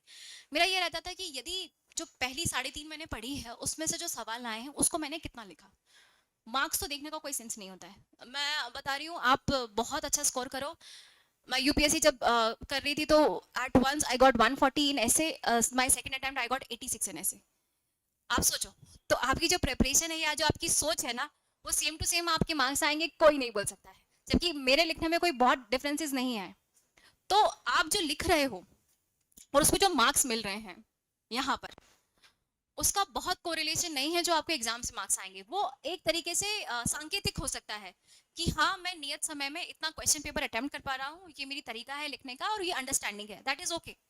तो पहले बारे में पार्ट वाइज टेस्ट दिया, जितना उसमें बना, मतलब जितना मैं पढ़ के गई थी उतना मैं किया और उतना को मैं लिख कर आ गई। अगर उसमें से भी मेरे को नहीं बना, फिर मेरा अलार्मिंग होता था कि यार ये तो पढ़ के गई थी, ये तो मुझसे बनना चाहिए था। सेकेंड टाइम जब सेकेंड इटरेशन आया, तब मैं पुराना वाला रिवाइज करूंगी और नया वाला कंप्लीट करूंगी। तब मैं मेरी 5 यूनिट हो चुकी है। मतलब सेकंड वाला जो पार्ट वाइज है ना, वो मेरा क्लियर कट होगा कि ये तो निधि पूरा पढ़ के गई है, this has to be done in the best possible manner, और इतने नंबर मुझे लाने हैं। सेकेंड टाइम में मैं क्वेश्चन पेपर फर्स्ट टाइम में जो मैंने लिखा है वो आ जाए, सेकेंड इटरेशन में मैं पूरा लिखा है तो मेरा पेपर कंप्लीट हो जाना चाहिए, और थर्ड बार में मेरा ये होता था कि अब मुझे मार्क्स देखना है, how much I am going to score. और इनफैक्ट मैं जब एग्जाम में थोड़ा टाइम होता था, 6 महीने होते थे, उससे पहले अगर कोई टेस्ट सीरीज लगाती थी, वो एक बार की पूरी लगाती थी, तो उसमें मैंने ये चेक कर लेती थी कि यदि मैंने पहले 3 लिखा है, फिर 5 लिखा है, फिर 11 लिखा है। अब तो मेरे ख्याल से पैटर्न चेंज हो चुका है, पहले 11 लिख देती हूँ। मतलब पार्ट ए पार्ट बी है, तो पार्ट ए में मैंने पहले 11 पहले लिख दिया, फिर 5 लिखा, फिर 3 पे आई। सेकंड वाले में मैंने 3 पहले लिखा, फिर ये लिखा। कितना टाइम मुझे देना है, 25 मिनट, 45 मिनट, जो मेरा वो टाइम राइट रहता था ना, मैं कैलकुलेट करके रख लेती थी कि इतने टाइम में मुझे ये छोड़ना है। कई बार मैंने ये भी ट्राई किया है कि जब मैं आंसर्स लिख रही हूँ और मान लो मैंने 25 मिनट लगाया था 3 मार्कर्स के लिए, और वो एक्सीड हो रहा है, तो जहां है वहां छोड़ा, आगे बढ़ गई, तब मैंने कितना स्कोर किया। तो आपको टेस्ट देने हैं अपना मोस्ट मोस्ट वर्किंग मेथड जानने के लिए। जैसे कि आप प्रीलिम्स जब देखते हो ना, तो जैसे यूपीएससी प्रीलिम्स अगर कोई बच्चा अटेम्प्ट कर रहा होगा, तो उसको ये पता होगा कि नेगेटिव मार्किंग है, तो आपका वो गोल्डन नंबर ऑफ क्वेश्चंस क्या है कि इतने आप करोगे तो आप लिस्ट के अंदर हो जाओगे, क्योंकि ज्यादा करे और नेगेटिव आए तो भी आप लिस्ट से बाहर, कम करे तो भी आपका कट ऑफ क्लियर नहीं होगा। तो वो गोल्डन नंबर क्या है, तो ऐसे मैंने अपना गोल्डन नंबर निकाल लिया था कि मैं 93 करके आती हूँ तो मैं मोस्टली पास हुई हूँ। ये मैंने विजन की टेस्ट सीरीज और जब टेस्ट सीरीज जितनी मार्केट में होती है सब लगा लेती थी मैं, और उन सब से मैंने अपना वो गोल्डन नंबर निकाल लिया था।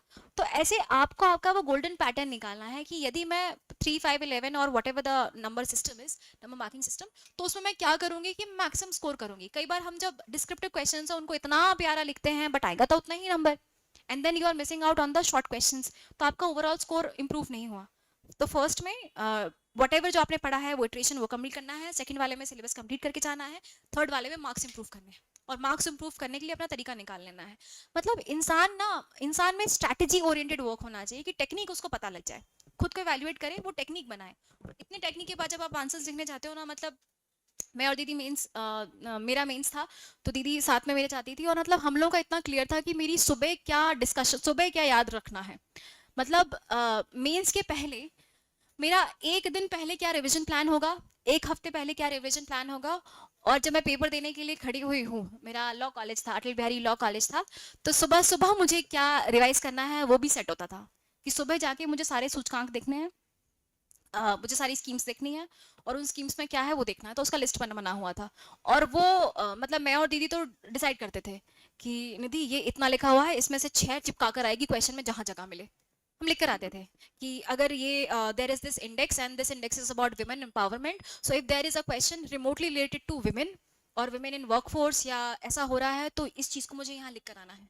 मतलब अपने आंसर्स में ना अपनी पूरी शक्ति झोंक कर आओ, क्योंकि उसके बाद तो कुछ बचा नहीं ना, मेंस लिख दिया, अब वो चेक करेगा, अब हम बाद में आके हाथ मल रहे हैं, नहीं ये आता था, जगह होती तो लिख आते, तो अब नहीं कर सकते हो कुछ, तो इतना झोंक के लिखना होता है। तो मेंस में जगह मत छोड़ो, लिख कर आओ, और अपने आप को जब ओवर द टाइम जब आप लिखते चले जाओगे तो एक अच्छा आंसर क्या होता है वो आपको पता लग जाएगा कि अच्छा आंसर्स में डायमेंशंस होती हैं, उसमें there is a very use of good words. तो अपनी वोकैबुलरी हमको सुधारनी है, राइटिंग सुधारनी है, इंस्टेंसेस का आपको हवाला देना है और उनको किस प्रकार से प्रेजेंट करना है। ऐसे नहीं कि कहीं भी बस लिख दिया, उसको जोड़ते हुए लिखो, भूमिका बनाते हुए लिखो। मतलब मैं ये बोल रही हूँ कि लय होनी चाहिए, ये ह्यूमन साइकोलॉजी है। अगर आप उसको स्कैटर्ड चीजें दे दोगे ना तो वो आपको शायद उतने नंबर नहीं दे, लेकिन सब कुछ जुड़ी हुई है ना तो आपको वो नंबर देंगे। सो वो अपने को फोकस करना है for mains, I would say. Any more questions? हाँ, okay.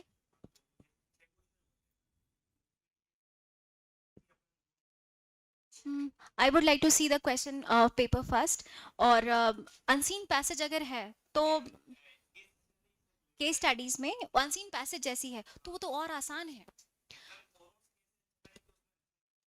Right, be more observant than others. बाकी लोगों से आपकी जो सोच होनी चाहिए वो थोड़ी सी विलक्षण होनी चाहिए। अगर मैं कोई एग्जाम्पल उठाती हूँ, फॉर एग्जाम्पल रोड एक्सीडेंट्स पे कोई है, राइट, कोई केस स्टडी है कि आप एग्जाम्पल दो, आप बताओ एग्जाम्पल्स, कोई एग्जाम्पल दो।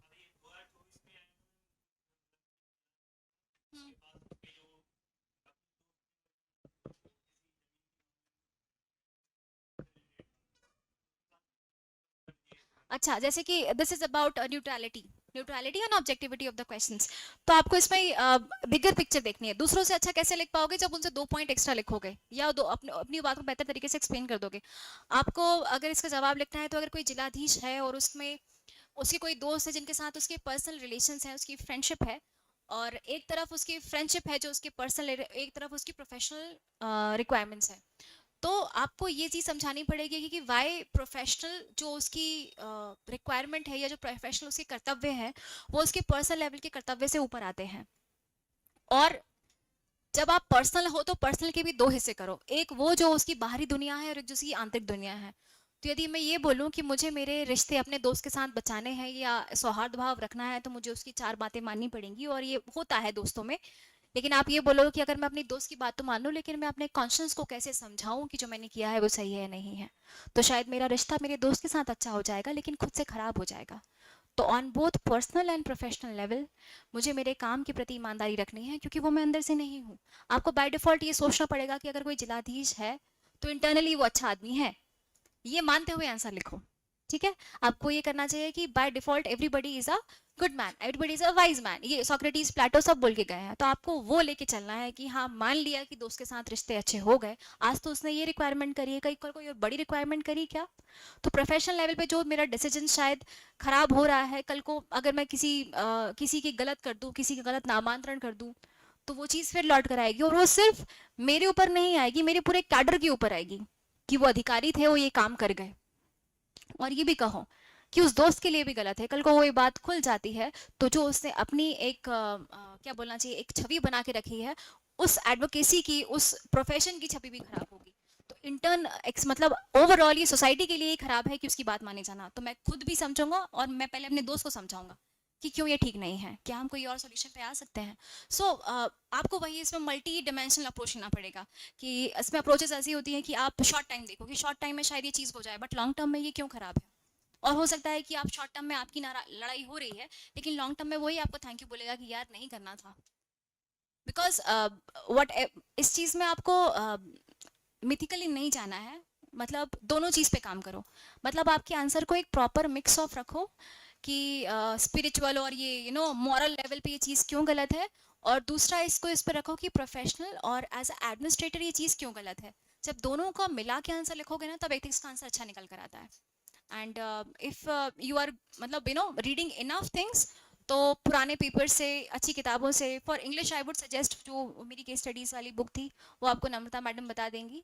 वो वाली किताब मैं बहुत पढ़ती थी फॉर केस स्टडीज़, और उसमें काफ़ी अच्छे वर्ड्स रहते थे। For English medium I think that is the best book, वो मैं आपको बता दूंगी।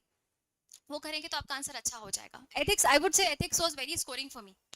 एथिक्स में मैं बहुत सोच समझ के लिखती थी और एग्जाम्पल के साथ ही लिखती थी, और दोनों चीज़ लिखती थी कि एज, और एक चीज़ हमेशा लास्ट में चिपका के आती थी कि एज एन एडमिनिस्ट्रेटर इस क्वेश्चन का मेरे लिए क्या महत्व है। कि यदि उन्होंने ऑब्जेक्टिविटी किसी पे सवाल पूछा है, तो मैं लूँगी as an administrator this is required because ये चीज़ इस तक चली जाएगी, तो आंसर अच्छा हो जाता था। वो आप डेवलप कर लोगे the time you keep on writing answers, and then you evaluate होते रहेंगे तो आपको पता लग जाएगा। As per requirement, as per time, मैंने गुड मिक्स रखा है पैराग्राफ एंड पॉइंट्स का। पैराग्राफ में प्रेफर करती थी क्योंकि मैं बस सिर्फ मैं से लिखी जा रही हूँ। हाँ, जब मुझे लग रहा है कि उसने खुद ही बोला है इलस्ट्रेट मतलब गिव एग्जांपल्स, उसने बोला है analyst the points, support with examples, तो एग्जांपल्स में लिखना ही है, और एग्जांपल्स फिर मेरे अलग अलग होते थे। और पॉइंट वाइज भी मैं लिखती थी जब ऐसा टाइम कम बच रहा है और मुझे क्लियरली डिफरेंस दिखाना है। कई बार क्या होता है कि आपने 10 मतलब 10 एक नंबर का आपका क्वेश्चन है और उसमें आप 10 पॉइंट लिख दो, तो वो साइकोलॉजिकली आपको ज़्यादा नंबर दिला देता है। तब मुझे पता है कि यहाँ मेरे ज़्यादा नंबर तब आएंगे जब मैं इतने पॉइंट्स में इसको लिख दूँगी। तो वो एक तरीका आप अपना सकते हैं। Good afternoon ma'am. Known ma'am मेरे साथ ये होता है कि अगर हम सॉल्व नोट्स बनाते हैं, हाँ, तो अच्छा, क्या okay, बोलते हैं, तो अगर हम सिनॉप्सिस या सॉल्व नोट्स बनाते हैं,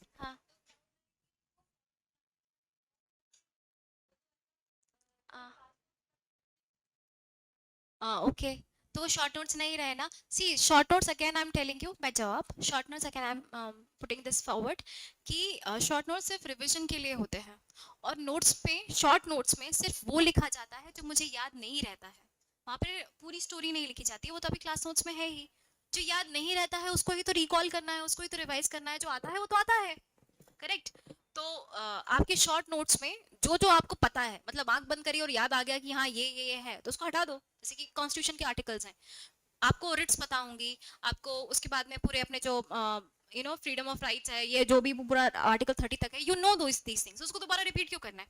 आप तो सिर्फ वो लिखो जो नहीं आता है, ठीक है। और मैम मुझे 2027 में एग्जाम देना है, अच्छा। तो उसके लिए स्ट्रेटजी क्या होनी चाहिए कि मतलब पहले ही बार में- बहुत दूर नहीं है exam. First of all 25 start हो चुका है, 2 साल इज द अप्रोप्रिएट टाइम जो आपके एग्जाम के लिए लगाना चाहिए। पहले साल में कोचिंग करो, लंबे लंबे नोट्स बनाओ, तब तसल्ली से पढ़ो, दिमाग में पूरा वो फिट हो जाना चाहिए कि क्या मैम पढ़ना है। एक्चुअली मैं 3 साल वाला बैच ज्वाइन कर चुकी हूँ, मतलब ऑलमोस्ट वो हाँ। खत्म होने आ गया है, तो तो आपको ऐसा लग रहा है, सी फर्स्ट टाइम में जो फर्स्ट इटरेशन होती है ना प्रिपरेशन की, वो आपकी सिर्फ अंडरस्टैंडिंग करती है। सेकंड तब होगा जब आप उसको और इन्हांस करोगी।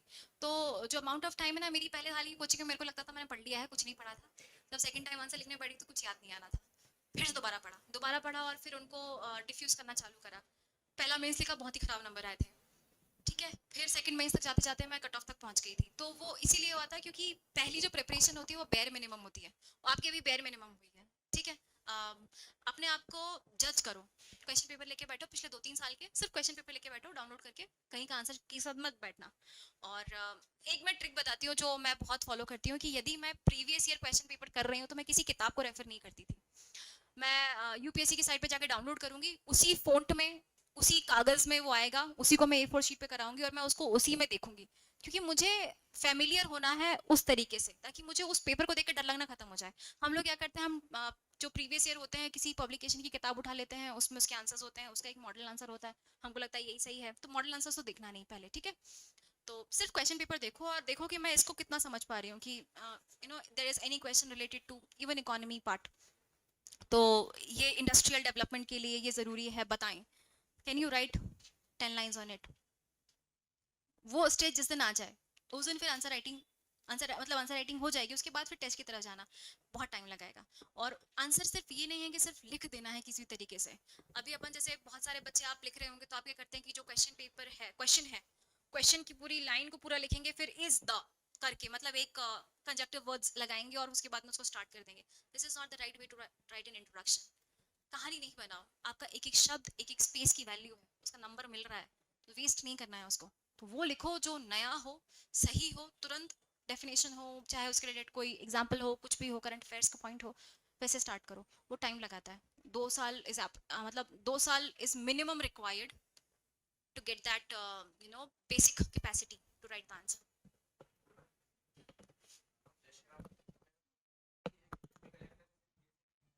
तो मेरा दिन कैसे बीतता है, बहुत उसमें सुबह से शाम तक हम बहुत बिजी रहते हैं। और अगेन मैं तो बहुत खुश, मतलब मैं ये बात बोलूँगी कि भगवान ने मुझे इतना व्यस्त दिन दिया है, उसके लिए मैं बहुत शुक्रगुजार हूँ, क्योंकि खाली बैठना मेरे से हो नहीं पाता। जो रिस्पॉन्सिबिलिटीज़ मुझे दी गई हैं, बैठ जाओ आप प्लीज़। जो रिस्पॉन्सिबिलिटीज़ मुझे दी गई हैं और जो टाइमलाइंस हमको फुलफिल करनी होती हैं, तो एक एवरेज डे मैं आपको बताती हूँ कि जो ऑफिस वर्क है दैट इज़ 10 to 6 वो कहने के लिए होता है।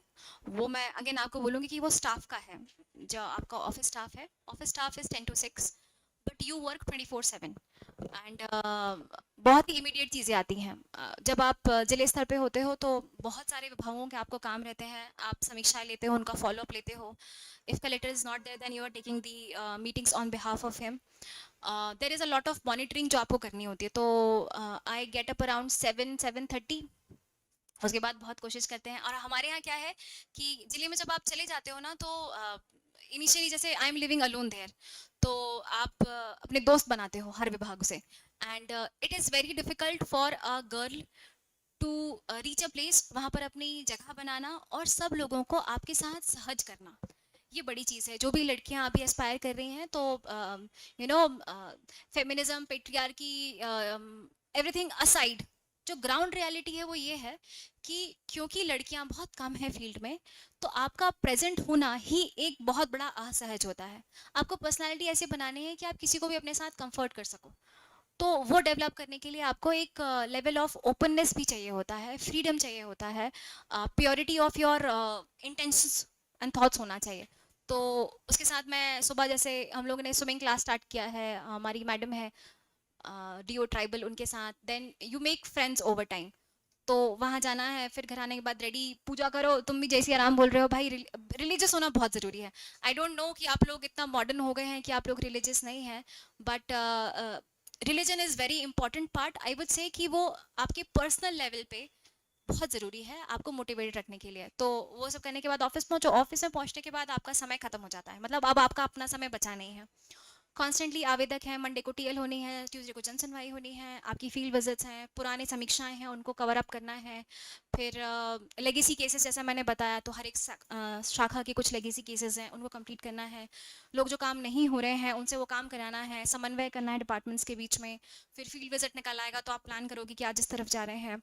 फिर I have GIS team with me, जो पायलट प्रोजेक्ट चल रहा है GIS का मध्य प्रदेश में। तो 5 जिलों में, राजगढ़ भी एक जिला है, आकांक्षी जिला उन्होंने लिया था, तो उस टीम के साथ फॉलोअप करना है, उनको रिवर्ट करना है MPSCTC भोपाल को कि कितना हुआ, क्या हमने नया लिया। फिर देन यू हैव मीटिंग्स हुआ, मीटिंग से बाद फील्ड विजिट हुआ, लोगों को मिले, उनसे जानकारी लिया, अपडेट किया, कलेक्टर साहब को अपडेट किया, आपदा प्रबंधन अलग चल रहा है।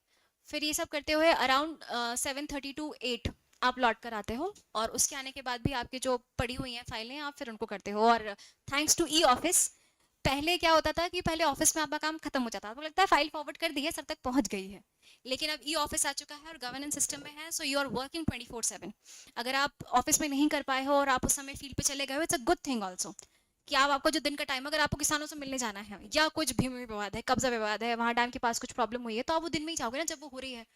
तो उसमें आपका काम हैम्पर नहीं होगा, क्योंकि ऑफिस से आप घर में जाके वो काम कर सकते हैं। आपकी फाइलें हैं, आप उनको पढ़ोगे, क्यूरी देखोगे, फॉरवर्ड करोगे, कौन सी सर को भेजनी है, कौन सी इंटर डिपार्टमेंटल भेजनी है। सो वो चीज़ फिर आप घर आके करोगे, and then now it's a time for your family. क्योंकि बेसिकली बैटरी चार्ज तो वही लोग करेंगे, क्योंकि कल तो आप वैसे ही रहने वाले, तो फिर you'll give time to your family. Overall आपका जो दिन है ना, वो दिन भर में आप, इट इज़ पॉसिबल कि दिन भर में दीदी का भी फ़ोन आता है तो मैं कई बार नहीं उठा पाती, या उनका फ़ोन आता है खुद ही बोल देती बिजी तो नहीं है, मैं बोलूँगी बिजी है, तो फिर वो फ़ोन काट देंगी। तो आपको एक इंटरनल गिल्ट भी आता है कि आप अपने परिवार वालों को, आपके जो प्रियजन हैं, उनका टाइम नहीं दे पा रहे हो। तो उसका पूरा ध्यान रखना है कि घर जाने के बाद जब आप अपने काम से फुर्सत हो चुके हो, तब सोशल मीडिया की दुनिया में घूमने से अच्छा मुझे वो टाइम नहीं मिल पाता है। So I get back to my family कि उनको समय देना है, उनसे पूछना है क्या है, क्योंकि आप दुनिया में सबके काम आ रहे हो, आप अपने परिवार वालों के काम नहीं आ पाओगे, ये सत्य है, क्योंकि आपका अपना टाइम बचा ही नहीं है। तो जो आपका वैक्यूम क्रिएट हो रहा है घर में, उस वैक्यूम को फिलअप भी आपको करना है जाने के बाद। और दिस इज, ये इसको बहुत ही वेदना से नहीं देखना चाहिए कि मैं काम नहीं कर पा रही हूँ, मेरी तो as a female double shift लग रही है, मैं बाहर भी काम कर रही हूँ, घर में भी काम कर रही हूँ, तो खुद के ऊपर वो सिंपैथी मत लेकर आइए। You know, in this modern Gen Z culture, it is about always equality, कि नहीं नहीं वो तो घर का काम नहीं कर रहे हैं, मुझे मैं ही क्यों करूँ, ऐसा नहीं होता है। मैं पर्सनल लेवल पे आपको बता रही हूँ कि आप वैक्यूम क्रिएट कर रहे हो, आपको पता है ये, वहां पर ये लड़ने की जरूरत नहीं है कि नहीं नहीं मैं तो काम कर रही थी और इसलिए नहीं हो पाया। जिम्मेदारी दोनों आपकी है, और जिम्मेदारी को लेना सीखिए, क्योंकि आपका पूरी नौकरी, जो ये सर्विसेज है, दिस इज ऑल अबाउट जिम्मेदारी। आप हर जगह जिम्मेदार हो, घर पे भी हो, बाहर भी हो, और उसको बहुत क्या बोलना चाहिए, प्राउड के साथ लेना चाहिए कि yes people are dependent upon me. मेरी इतनी निगलेक्ट के बाद, दिन भर की निगलेक्ट के बाद भी रात को दीदी मुझे डांट रही है कि तुझे रात दिन भर में टाइम नहीं मिला। उनको पता है कि मुझे टाइम नहीं मिला, लेकिन वो मुझे फिर भी डांट रही है। तो ये चीज़ मुझे बहुत अच्छी लगती है कि कम से कम मैं अभी उस लेवल पे हूँ कि जब मैं दुनिया भर में बस ऑर्डर्स ही देती फिर रही हूँ, तो मैं लोगों से छोटी हूँ, वो नहीं छोड़ना है। So in in your day, in your typical day, आपको बहुत सारे रोल्स अडॉन करने होते हैं। जैसे कहते हैं ना कि आप भाग प्ले कर रहे हो, कहीं आप एज अ डिप्टी कलेक्टर काम कर रहे हो, भगवान के सामने है तो आप एक दर्शक भक्त हो, परिवार वालों के सामने आपको अपना रोल नहीं छोड़ना है कि नहीं नहीं हम तो बहुत बड़े बन गए, पापा की बात सुनने की क्या जरूरत है। नहीं, उनकी सुनना पड़ेगा, आप हमेशा उनके बच्चे रहेंगे। दीदी के लिए आप हमेशा छोटी बहन रहोगी, वो गाली देगी, साथ खानी पड़ेगी। तो be that, be very natural. जितना नेचुरल, जितना जेन्युइन रहोगे ना, जिंदगी उतनी आसान रहेगी। So that's all about myself. Good morning ma'am, मेरा नाम कुमकुम बैरागी है। मैं बीएससी फिजिक्स से ऑनर्स की स्टूडेंट हूँ। आपसे मिलना मेरे लिए एक सौभाग्य की बात है। मेरा आपसे यह क्वेश्चन है कि पीएससी की तैयारी करने के दौरान ऐसा कौन सा फैक्टर है जिस पर काम करके हम फर्स्ट अटेम्प्ट में टॉप 5 रैंक प्राप्त कर सकते हैं। और मेरा दूसरा क्वेश्चन ये है कि एज अ डिप्टी कलेक्टर प्रशासनिक फैसले लेना कितना चुनौतीपूर्ण होता है। फर्स्ट क्वेश्चन, आई वुड से कोई ऐसी नियत स्ट्रैटेजी नहीं है कि मैं बता दूं कि टॉप 5 में रैंक आ जाएगी। हाँ, स्ट्रैटेजीज हैं कि आप एग्जाम क्लियर कर लोगे, ओके, दैट इज पॉसिबल। अगर आप सिलेबस कंप्लीट कर रहे हैं, टाइम से टेस्ट दे रहे हैं, working on your writing style, vocabulary, current affairs का ऐड कर रहे हो, यू नो, ये जो हमारा बेसिक फंडामेंटल है जो सबको पता है, उसको कर रहे हो, तो आप सिलेक्शन इंश्योर कर सकते हो। फर्स्ट अटेम्प्ट में ही होगा, आई एम नॉट श्योर, ठीक है, क्योंकि प्रीलिम्स अच्छा हो गया तो मेंस में कुछ ऊपर नीचे हो गया आंसर लिखने में। अरे मैंने कुछ लोगों को देखा है, कई बार ओएमआर के ऊपर ही पानी गिर जाता है। मेरी एक बहुत अच्छी दोस्त है, मेरी रूममेट थी, वो बहुत पैनिक में थी, उसकी ओएमआर के ऊपर पानी गिर गया था। तो कुछ चीज़ें आपके हाथ में नहीं होती हैं, तो फर्स्ट अटेम्प्ट में हुए नहीं होगा, मेहनत करते रहोगे, सिलेक्शन ज़रूर होगा। First part that. Second, decision लेना चुनौतीपूर्ण रहता है, वो हर स्टेज पे है। यहाँ पर बस आपके स्टेक्स थोड़े से हाई हैं कि जो आपने कर दिया है वो चीज़ बहुत कॉन्क्रीटली इम्पैक्ट करेगी। तो चुनौती तो वो है ही, क्योंकि आपका नंबर ऑफ पीपल्स इन्वॉल्व उसमें बढ़ गए हैं, और शायद यही आपकी जिम्मेदारी का पार्ट है। But again, as a deputy collector एक और चीज़ होती है कि आपके पास कलेक्टर होता है ऊपर। When ever in doubt, go and ask your collector, वो आपको गाइड करेंगे। तो उस चुनौती को थोड़ा सा कम हो जाता है कि आपके पास एक्सपीरियंस लोग होते हैं। तो मतलब मैं पूछने में या मैं जाने में, गाइडेंस लेने में बिल्कुल भी नहीं कचाती हूँ। मतलब मुझे पता है, I know nothing, I know that I know nothing and I am still learning.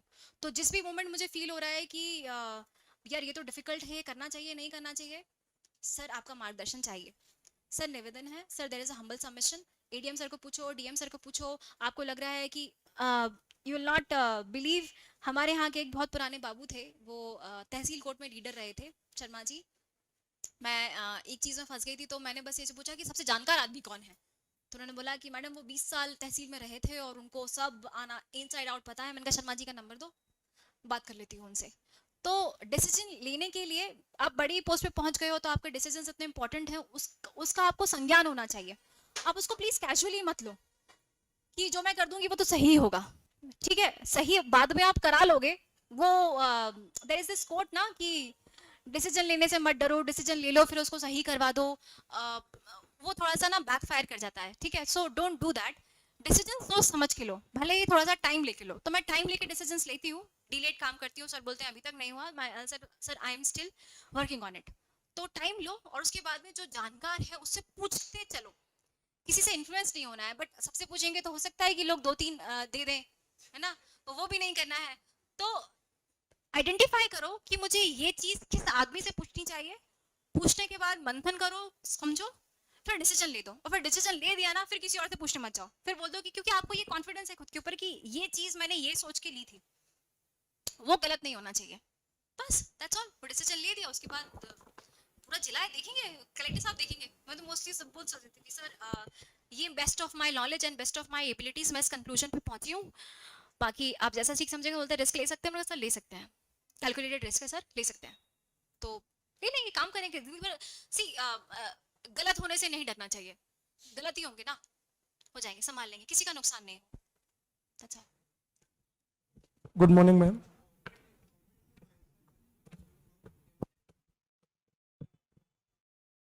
Competitive mindset जरूरी है यार, उसके लिए ना सेल्फ अप्रिसिएशन बहुत ज़रूरी है। मुझे हमेशा ऐसा लगता था कि ये काम मैं बहुत अच्छा कर सकती हूँ, तो मुझे कंपटीशन तब आता है जब आप खुद को जान चुके होते हो और आपको ऐसा लगता है कि यार मेरी इंटेंशन सही है, तो बनना तो है मुझे ये, मतलब ऐसा मेरा रहता था, ठीक है, कि ये तो मुझे बनना है और ये मुझे करना है। करने के बाद आपको एक्सप्लोर करने की वो बहुत रहती है। और फिर कंपटीशन ऐसे भी आता है कि आपको आपके ऊपर जो पैसा लगाया जा रहा है उसकी वैल्यू हो, खुद की वैल्यू हो सबसे पहले। दूसरा, आपके ऊपर जिन लोगों ने फाइनेंशियली स्टेक्स लगाए हैं, उनका इन्वेस्टमेंट है, आपके पेरेंट्स हैं, उनकी इतनी गरिमा जुड़ी हुई है। आप सक्सेसफुल हो गए तो 50 लोग और उस फील्ड में आ जाएंगे आपके पेरेंट्स को देखते हुए। आपके सिलेक्शन से शायद किसी और के माँ बाप इंस्पायर हो जाए और अपनी लड़की को पढ़ा दें। उन चीज़ों का बैगेज है आपके ऊपर, तो वो कॉम्पिटिटिवनेस ले आता है। मेरा कॉम्पिटिटिवनेस हमेशा सामने वाले इंसान से नहीं होता था कि इसको नीचे करना है या खुद को ऐसा करना है। मेरा ऐसा होता था मुझे यहाँ पहुँचना है विथ माई सेल्फ, मुझे इधर तो पहुँचना है, अगर मैं ये काम कर रही हूँ तो मैं इस लेवल में इसको करना चाहती हूँ, that I also want to do.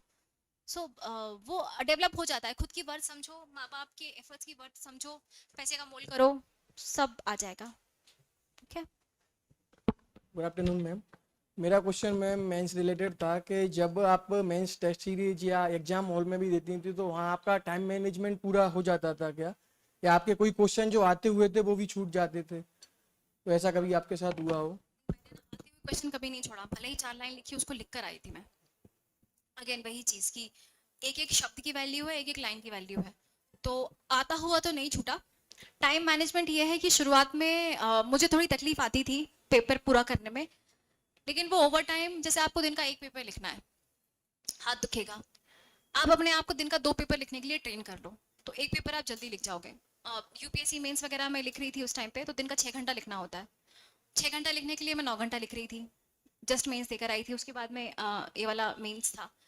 9 घंटा लिखने के बाद 3 घंटा लिखने में बोलोगे तो मैं हंसते हंसते लिख दूंगी, ठीक है। तो शुरुआत में आपको लगेगा कि आपकी कैपेसिटी ही इतनी है, बट मेहनत करते करते वो लिमिट बढ़ जाएगी, आप खुद अपनी लिमिट बढ़ा लेते हो। आता हुआ क्वेश्चन नहीं छोड़ना है, आता हुआ क्वेश्चन अगर छूट रहा है मतलब कहीं तो व्यर्थी कहानी लिख कर आई हूँ मैं, उसको एवेल्युएट करना है, ठीक है।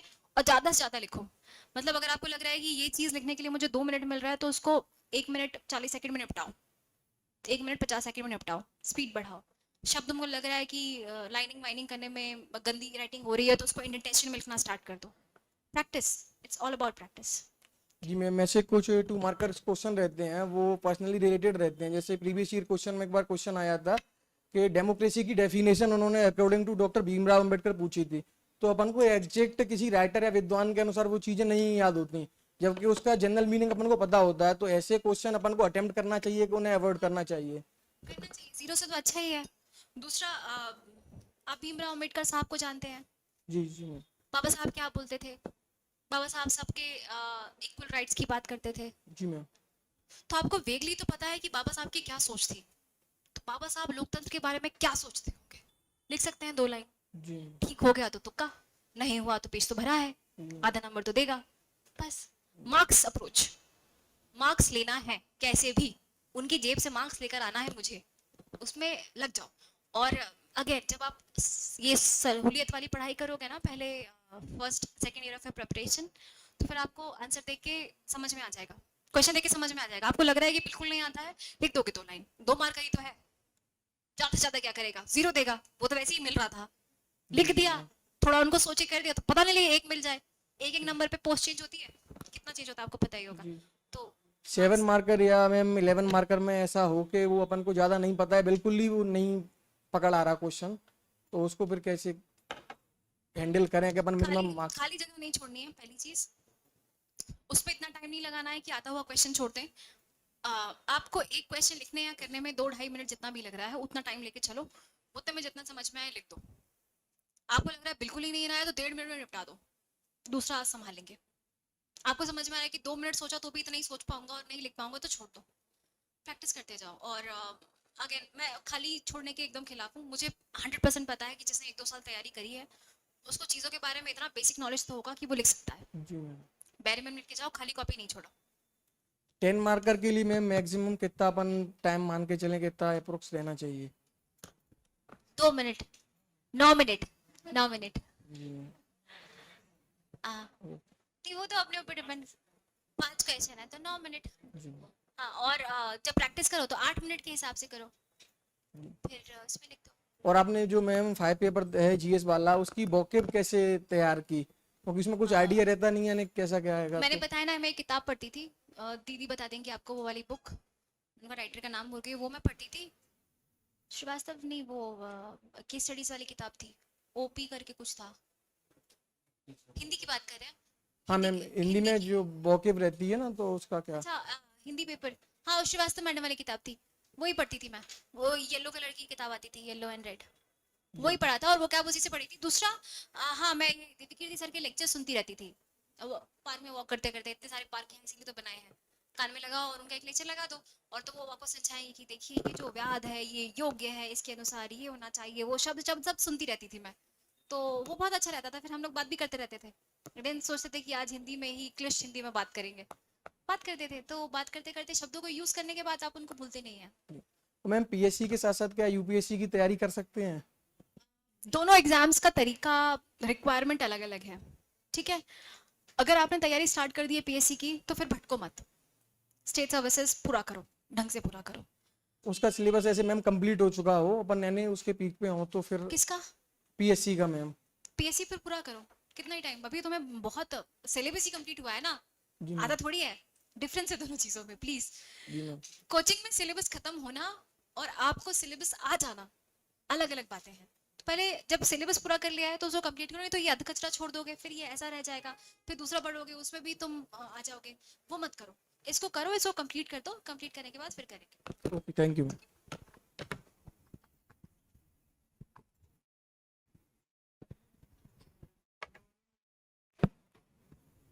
बताएं, हाँ आखिरी क्वेश्चन बताएं।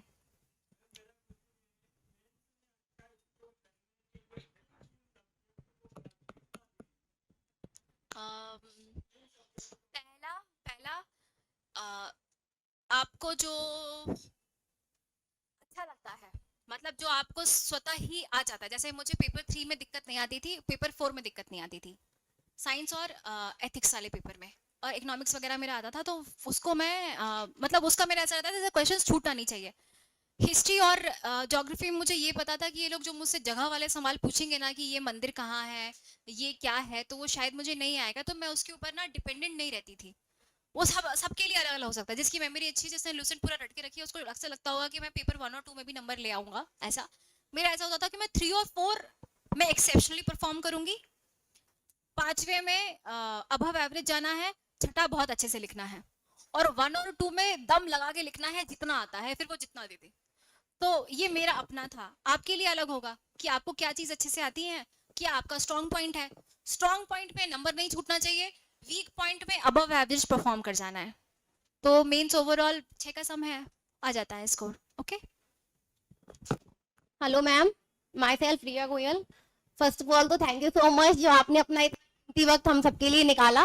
मैम, मेरा क्वेश्चन आपसे ये है कि आपने अपनी सफलता की जर्नी में कौन सी ऐसी हैबिट्स हैं जिनको एज ए स्टूडेंट हमें अवॉइड करना चाहिए, और ऐसी कौन सी हैबिट्स हैं जिन्हें हमें अपनी दिनचर्या में शामिल करना चाहिए जो एज ए बिगनर और एज ए स्टूडेंट हमारे लिए हेल्पफुल हो सकती हैं? सोशल मीडिया छोड़ देना चाहिए। वो तो है ही नहीं। तो नहीं, आपको ऐसा लग रहा है social media is not just what is on your phone, जी, it is also your interest when it comes to taking decisions in your life. Yes ma'am. कि sometimes if you feel कि you know you have to meet some people, दोस्तों के साथ जाने का मन हो रहा है बट ऐसा लग रहा है कि यार फिनिश नहीं हुआ है, तो वो जो सोशल लाइफ है, जी, जो सोशल लाइफ आपके लिए हार्मफुल रह सकती है, उस सोशल लाइफ को छोड़ना है, पहला। दूसरा, कौन सी हैबिट्स आपको अपनानी चाहिए? जी, आपको बहुत ज्यादा रीडिंग में इंटरेस्टेड होना पड़ेगा, क्योंकि ये एग्जाम ही रिटर्न एग्जाम है। सो आप जो लिख रहे हो वो आपकी पर्सनालिटी सामने वाले इंसान के सामने आ रही है। मैं बहुत अच्छा सोचती हूँ, मैं लिखती कचरा हूँ, तो जो मेरी कॉपी चेक कर रहा है उसे क्या पता कि मैं क्या हूँ। तो जो मैं लिख रही हूँ वो मेरी पर्सनालिटी के साथ मैच करे, वो शब्द वैसे हो, ठीक है। तो वो एक काम आपको करने की जरूरत है कि you have to read a lot, read multiple things. Hindi newspaper, English newspaper, दोनों पढ़ना है। If you are English medium student then English medium है, no ma'am, Hindi medium. Hindi medium में हो जी, तो भी इंग्लिश पढ़ो, उतना बेयर मिनिमम पढ़ो, क्योंकि एक पेपर पढ़ने से एक नया पर्सपेक्टिव मिलता है, जो ऐसी न्यूज़ रहती है। और हिंदी इसलिए पढ़ना है क्योंकि आपको आंसर बहुत अच्छे से लिखना है, ठीक है। One is that. सेकंड, आपको जनरली मोटिवेटेड रहना है, ठीक है। उसके लिए एक अच्छा फ्रेंड सर्कल होना चाहिए, अच्छा टीचर्स मेंटर्स के साथ आपका होना चाहिए। आपको डिसिप्लिन में परफॉर्म करना है कि इफ़ यू आर थिंकिंग कि एग्जाम पास आने वाला है, मुझे हफ्ते में एक प्रीलिम्स का पेपर लगाना है, तो फिर लगाना है, फिर इतना रिवाइज करना है, तो रिविजन प्लान होना चाहिए। तो you should have a revision plan with you, उसके अनुसार काम करना है। Be in contact with good people, good mentors and stick to them. और बाकी सोशल लाइफ से अगर दरकिनार करना पड़ रहा है तो पड़ जाने दो, उसका फिर दिमाग में लोड नहीं आना चाहिए कि ठीक है नहीं बात करे, बुरा लग गया, ठीक है लग गया, बाद में देख लेंगे, उतना होना चाहिए, ठीक है। Thank you so much ma'am.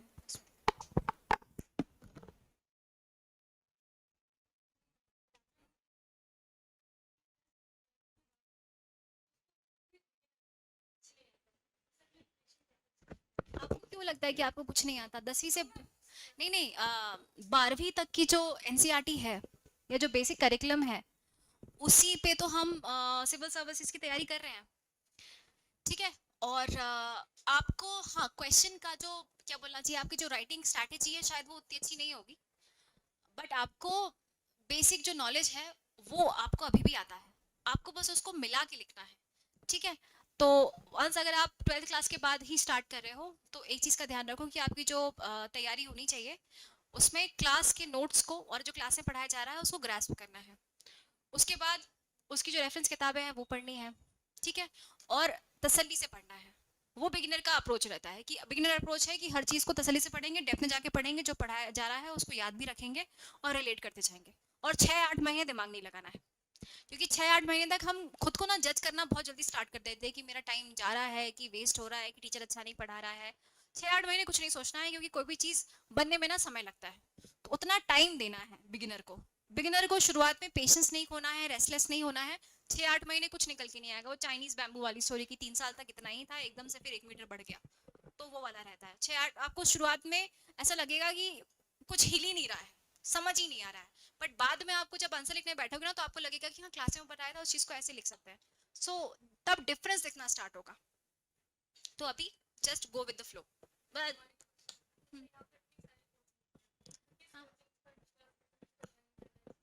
Coachings का ऐसे रहता है यार कि बहुत सारी चीज़ें हैं उसमें। पहले तो सबसे पहले होता है कि टीचर्स देखो, टीचर्स कितना टाइम दे रहे हैं और कितना मेंटोरशिप कर पा रहे हैं। मटेरियल कहीं से भी ले लोगे, कितना एक्सेसिबल है वो तुम्हारे लिए। अगर वो एक्सेसिबल नहीं हुए तो कोचिंग लगाने के बाद भी आप भीड़ में गुम जाओगे।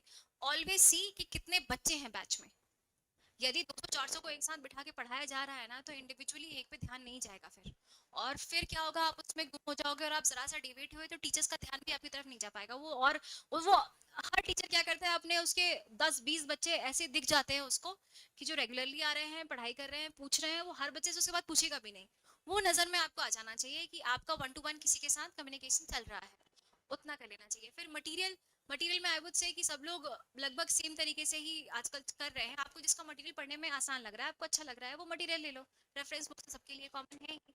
उस तरीके से देख के फिर फीस स्ट्रक्चर भी रहता है। एंड आई नो यहाँ पर लोग बहुत बहुत ज़्यादा फीस स्ट्रक्चर भी रखते हैं। जो आपकी कैपेसिटी में हो उस कैपेसिटी से करो। And again it's a individual decision. ठीक है, ठीक है, पूरे गिले शिकवे खत्म।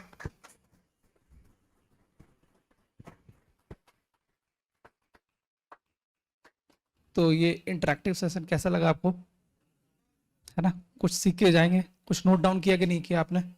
ठीक है, तो ऐसे ही मैडम आपको हमेशा बीच बीच में, जब भी सैटरडे संडे कभी भी, अभी आज से 2-3 महीने 4 महीने के बाद ही मिलेंगे आपको, बट हमेशा कुछ ना कुछ दे के जाएंगे।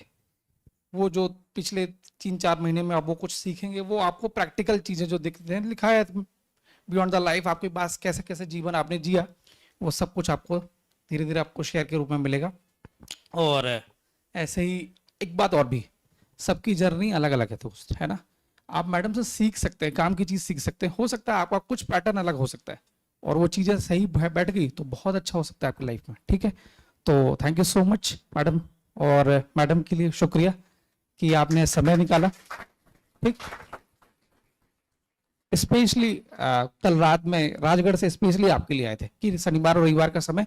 याद रखिए कि शिक्षा का मतलब क्या है? शिक्षा का मतलब यह है कि जब आप लायक बन जाएं तो वापस करिए।